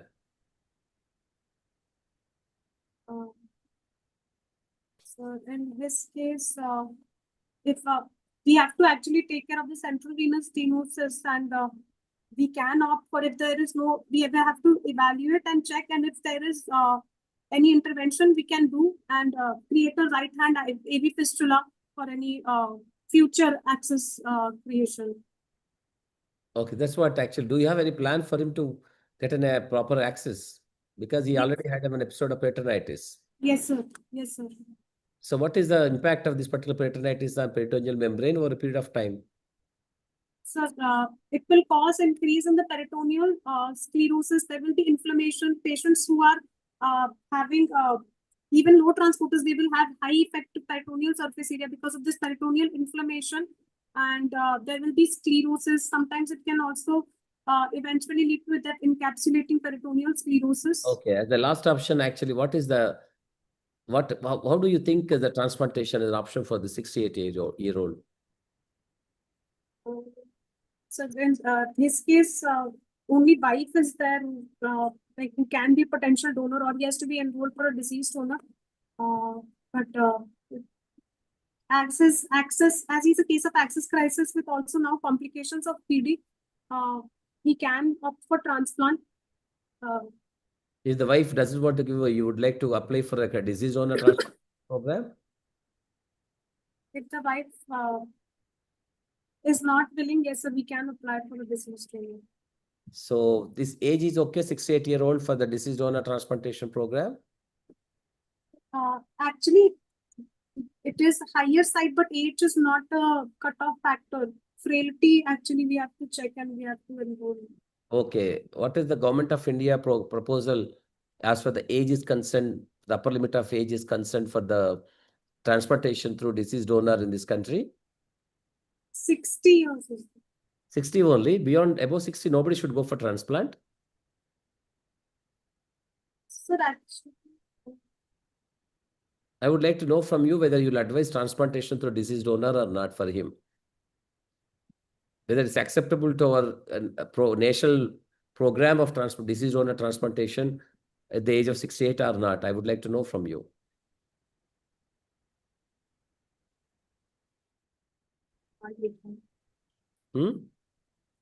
Can't recall, sir. Which one? Sorry, sir, I can't recall. Yeah, you don't know actually. Okay, but there is no upper age limit for transplantation in this country. He can as well go for a disease donor transplantation program even at the age of 68. So you can advise to him whether he can really apply for that in your state, and he can really go ahead. 68 is not a big age, and there is no upper limit of cutoff as far as the Government of India is concerned.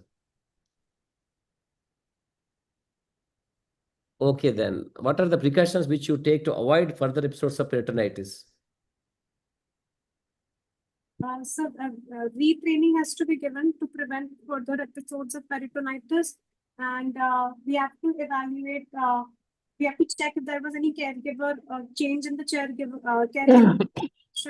and if there is any intra-abdominal pathology which has caused any constipation, which has aggravated now, that has acted as a risk factor, and blood sugar control in his case will be very important because he's getting dextrose-rich fluid. And what about the effect of the newer anti-diabetic drugs on peritoneal dialysis?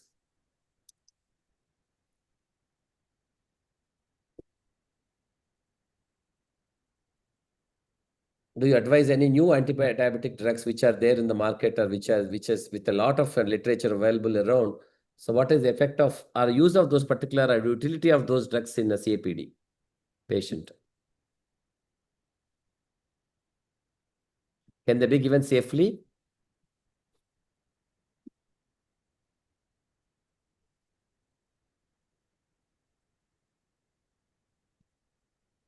okay then.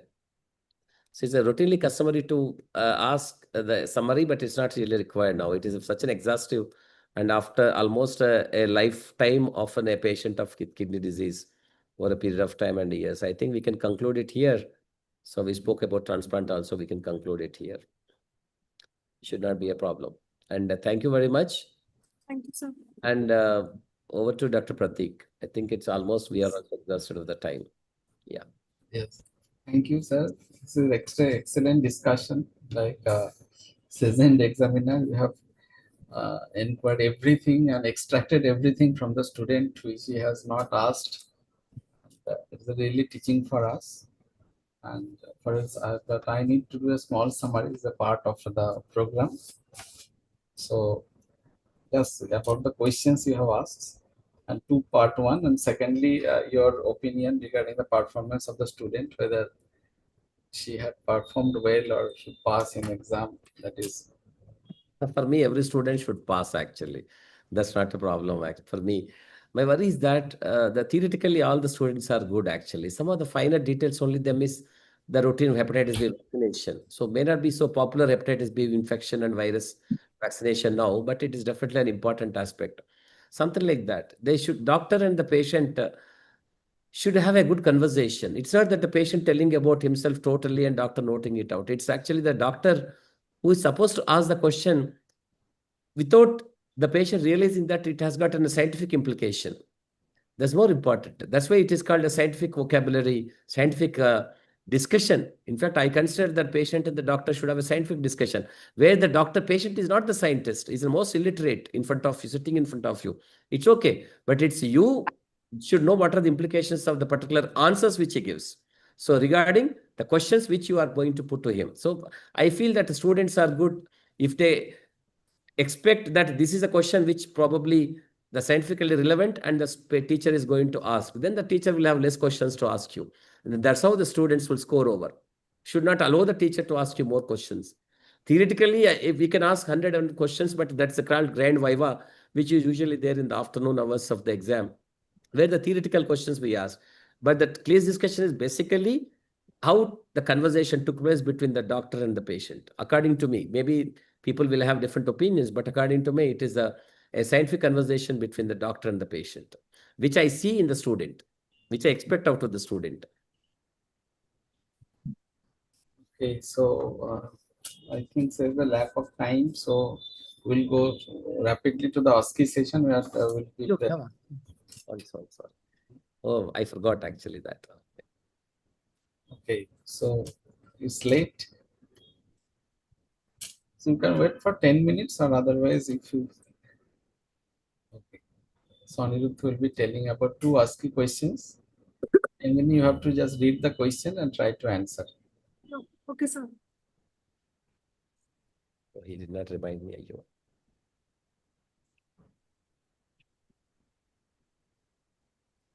Question 1, 49-year-old male with no known comorbidities, history of RTA 1 year ago, complaint of intermittent evidence of polyarthralgia, mainly involving large joints, complaints of swelling, tenderness, intermittent pain, abdomen, and rash in lower limbs. Pulse is 98 per minute, BP 150 by 90 mmHg, and edema is present.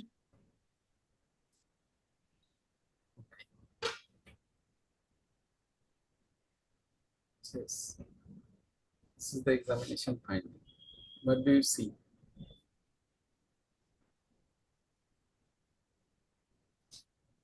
Sorry, sir. Inspection of the lower limb shows rash over bilateral lower limbs extending up to the upper third of the leg, and this image showing the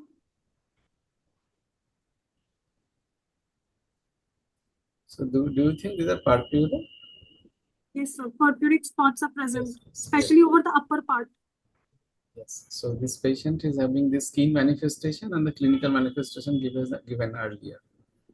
Next slide. On evaluation, complete blood count 10.8, hemoglobin, total count 12,000, and platelet 1.15 lakh, fasting blood glucose of 81 and creatinine of 1.5. LFT showed SGPT of 184, SGOT 129, ALP 200, bilirubin of 2.9, and albumin of 3.2 grams. Anti-HCV was positive, HPSAG negative, and HIV negative. Urine protein was 3+, RBC was 10 to 12 per high power field, and pus cells 4 to 5 per high power field. USG showed right kidney of 10.1 centimeter, left kidney 9.8 centimeter, liver coarse ecotexture 14 centimeter, spleen 14 centimeter, minimal ascites. 2D echo showed LVEF of 60%, no RWMA, no LVH. So what is your clinical impression? So patient is having adult onset nephrotic syndrome with active urinary sediments with renal dysfunction, And also along with purpuric sorry sir. rashes, and there is some alteration in the liver function test also. Yes sir, with purpuric skin rash and anti-HCV positive status with deranged LFT, elevated liver enzymes, and hyperbilirubinemia. So can you put one diagnosis for everything? These are the findings. His C3 level was 92, C4 was 5, RE factor was 44, ANA was 1:100 positive, ANA profile was negative. Patient with the background of anti-HCV positivity with renal dysfunction, rash, and liver dysfunction can suspect cryoglobulinemic glomerulonephritis. Are the complements normal?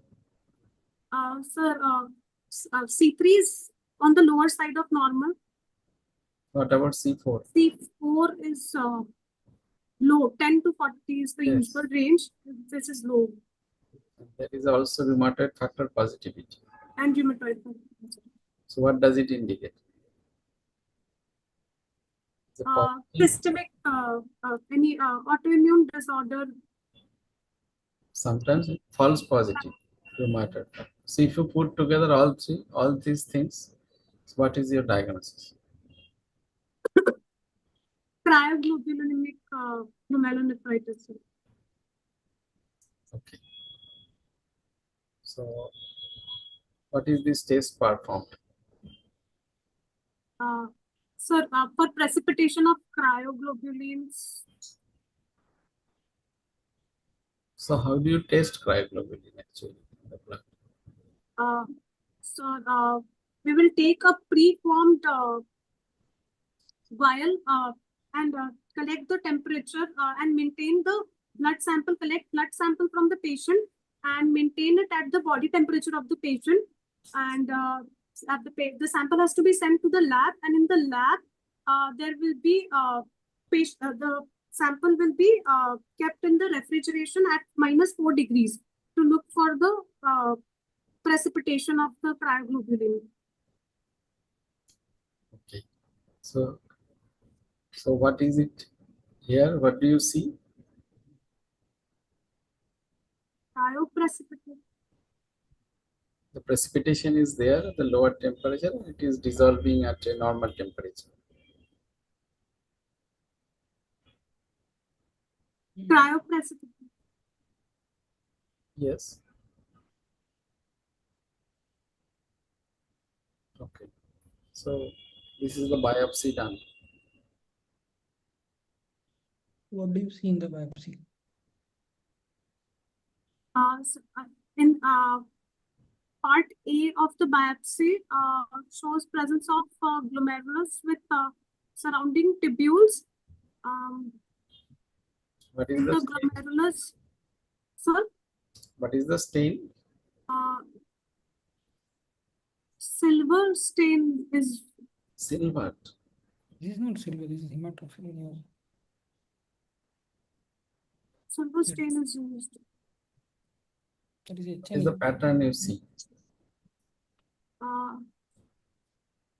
So there is presence of hypercellularity in the glomerulus.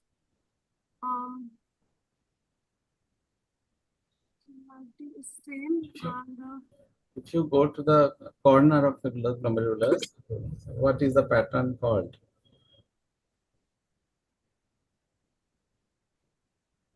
The periphery. Look at the periphery.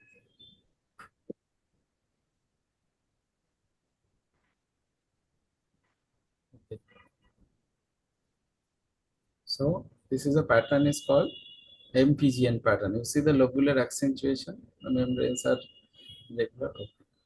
And on Yes. the other half, you are seeing the immunofluorescence as well as the black one is a silver staining and the past staining is in between. Okay. Yes, sir. So this is the staining and down this is the immunofluorescence. What do you see in the past stain? Uh, in the capillaries, there is presence of this pinkish material, probably thrombi. Presence of background of cryoglobulinemic GN, we can expect hyaline thrombi to be present.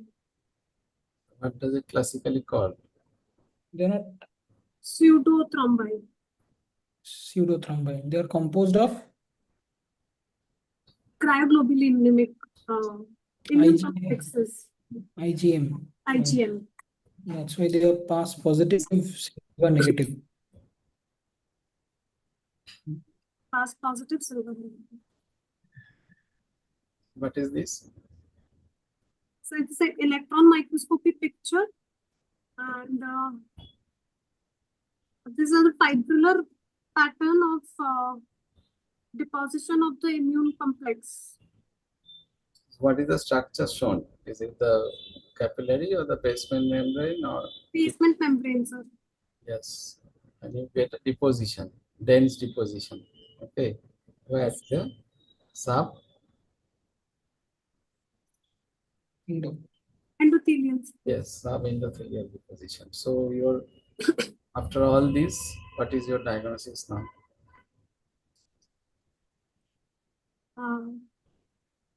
It's a patient, road traffic accident, probably blood transfusion, C positive, adult onset nephrotic syndrome, active urinary sediment, some deranged liver function test.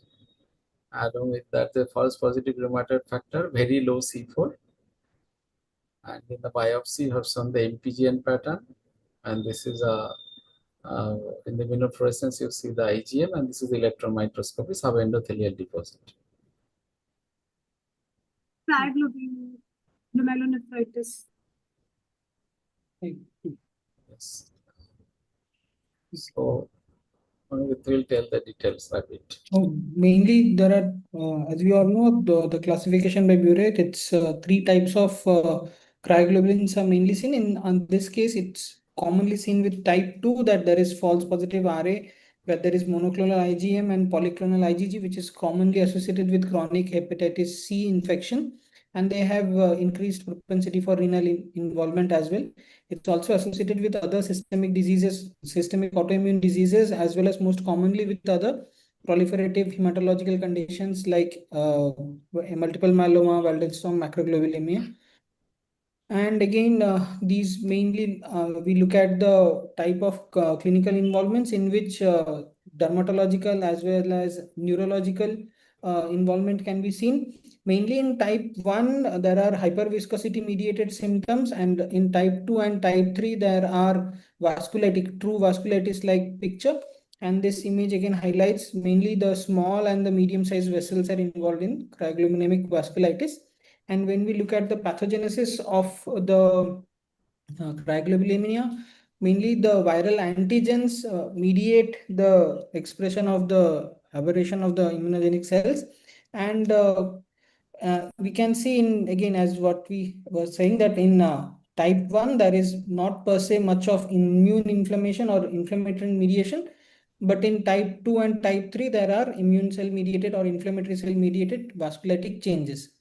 And when we look at the management part of it, especially for hepatitis C mediated cryoglobulinemic vasculitis, depending on the extent and the type of involvement, they can be managed by the DAA therapy. In severe versions, DAA therapy can be combined with use of rituximab, and in fulminant cases, plasma exchange can also be used.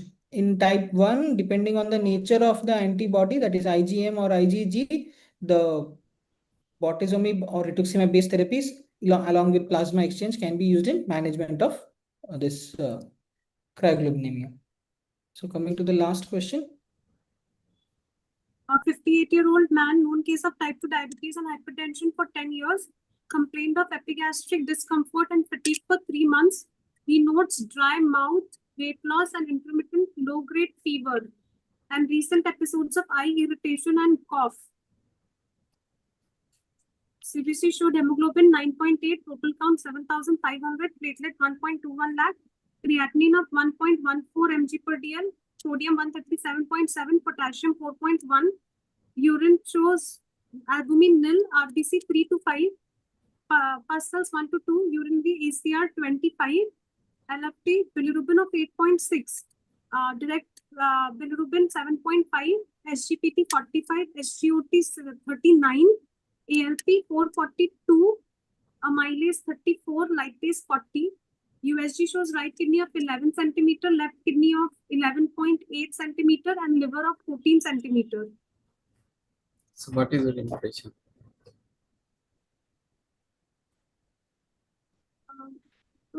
There is a presence of direct hyperbilirubinemia, so any obstructive pathology in the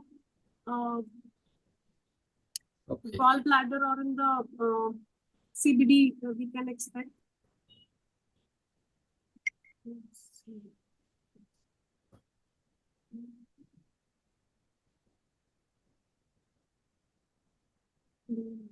What do you see? Yeah.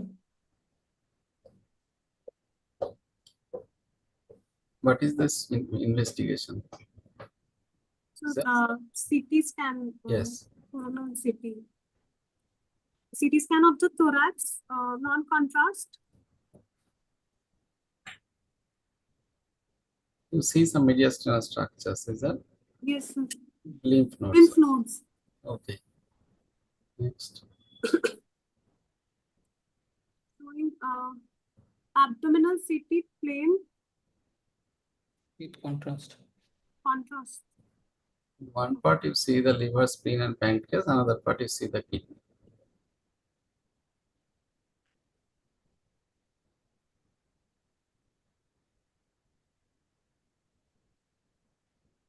Some hypoechoic areas are present in the kidney, Yes.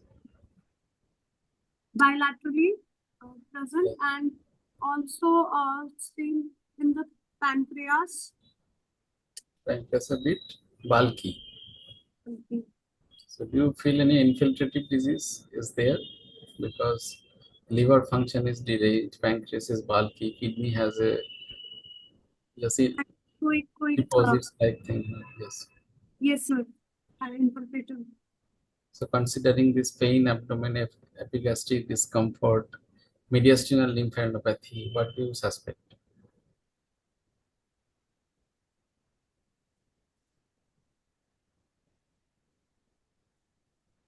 Any other investigation you want? Next. 2 weeks later, on evaluation, creatinine was 1.57, urine albumin was trace, pus cells 1 to 2, and RBCs 3 to 4. C3 was low 75, C4 normal 20, ANA was positive 1:100, ANA profile, dsDNA and anti-Smith negative, ANCA negative. So, Now this patient has some increase in the creatinine. There is a slight urinary abnormality, but you are getting a low C3. You are getting a ANA positivity, but ANA profile is negative. yes, sir. So do you think it's a renal limited disease or systemic disease? Systemic disease, sir. Okay. Systemic disease. So it is immunological disease or an infiltrative disease.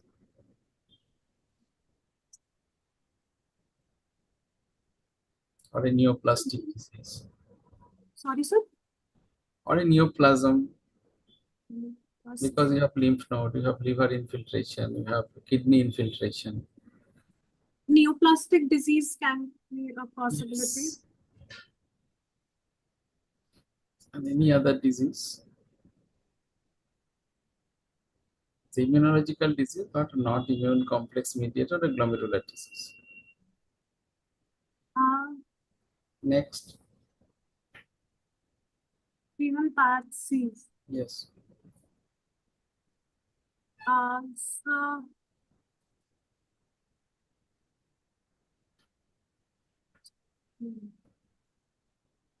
Yeah. Do you feel any infiltration is there? Yes, sir. In the interstitium, actually, there are a lot of inflammatory Yes. cells are present, and hypercellular interstitium, Cells are glomerular, of similar type. It's a similar kind of cells. uniform pattern. Yes. Yes. So you can now you can shorten your list. Is it Yes, interstitial acute infiltrative disease? interstitial infiltration is there, Yes. along with involvement of the hepatobiliary system and pancreatic involvement and lymphadenopathy. It is almost looking what is on this wooden structure. No? It is almost similar looking. And here is a Pandit has given one. What is this leaf called?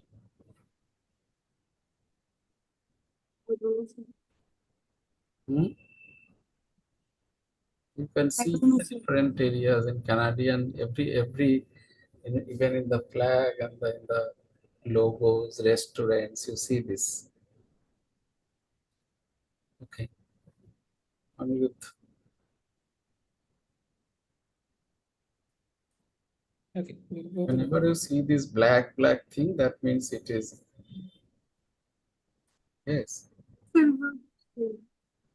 So again, these are the two. They show bird's nest type of infiltrates. The arrangement pattern is known as the bird nest type, and it's basically best seen on maple wood. So actually, this is a maple leaf showing that. And again, this is the storiform pattern of fibrosis, which is an pattern of infiltrates like a woven basket or like a cartwheel that is seen here. So again, this highlights the disease, and this was the immunohistochemistry stained using IgG, showing IgG predominant infiltrates.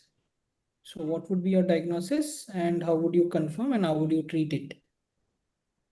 IgG4 disease can be IgG4 disease is the diagnosis. So for confirmation, we can do a staining for IgG4 in the renal biopsy. And for treatment of the disease, actually we have to look for the cause of this IgG4 disease, if any hematological malignancy, if it is present, or and then treatment of the cause has to be done. So again, coming to the diagnostic, there was a new diagnostic criteria which was given in 2020. So mainly depending on the presence of renal damage or organ dysfunction, there is always association of, there is maximally seen hypocomplementinemia. There are mainly 4 type of abnormal renal radiological findings. Mainly what we saw here was multiple low density lesions in enhanced CT. It can mimic pyelonephritis as well as RCCs, as well as the elevated serum IgG4 levels need to be done. And in histological findings, as you were saying, they need to be stained specifically for IgG4 positive plasma cells, and the ratio has to be done. And depending on the involvement of other extrarenal organs, like here the patient had problem related the salivary glands because of dryness and everything. And if the imaging finding which we had shown on the pancreas, that was a type 1 autoimmune pancreatitis, which mainly presents as a painless pancreatitis with direct hyperbilirubinemia, in which there is a sausage like involvement or sausage like swelling of the pancreas. There is loss of lobulations. The most important thing is it has to be differentiated from presence of ANCA vasculitis as well as multicentric Castleman's disease and Raphael Dorsum's disease. And The second highlights the pathogenesis, which depends on the formation of B cells and CD4 T cells secreting enzymes which promote fibrosis, and the follicular helper cells promoting the change in class switch of antibody secreting cells. And when we look at the management part, mainly the diagnosis and the disease activity estimation has to be done, and depending on the organ manifestation or organ involvement, mainly whenever there is severe complications like renal involvement or pancreatic involvement, glucocorticoid therapy is the therapy of choice. They can be associated with DMRDs to act as steroid sparing therapies, and depending on the response, further therapies can be added. And other therapies which are in pipeline or which are used in depending on the subtype, whether they are fibrotic or proliferative. In fibrotic types, mainly the your CTLA4 inhibitors and CD4 inhibitors can be used, like the co-stimulation blockers are used. And in proliferative subtypes, CD20 or anti-B cell therapies have been used successfully. Okay. So thank you, Aniruddha. And so we are a bit late today. We are concluding our sessions. So our sincere gratitude and thanks to Professor Raju for his presence and excellent the journey through the case. Priyangani has presented well. I think is well prepared for the examination. We are impressed. And as usual, the OSKI sessions are good. Thanks to Mr. Shourav, Amal, Mr. Sai for this nice technical cooperation. Over to you. Thank you very much for all the faculty for bringing us this particularly important session today, and particularly special thanks to our course director, Dr. Pratik Dash. We are very, very grateful to have our Professor Raju, and being present in this particular important class. I also like to thank Dr. Aniruddha Datta for the OSKI sessions, and Dr. Priyanjini for presenting this particularly important case. And I'm also wishing her best of luck for her forthcoming exams.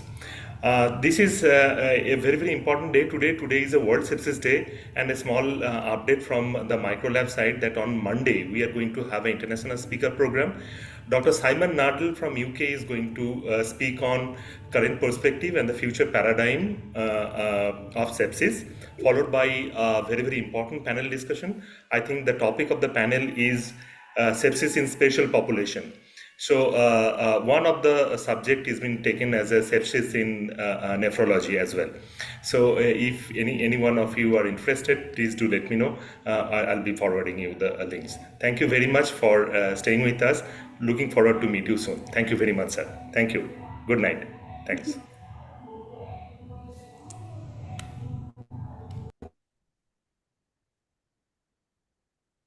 So you can conclude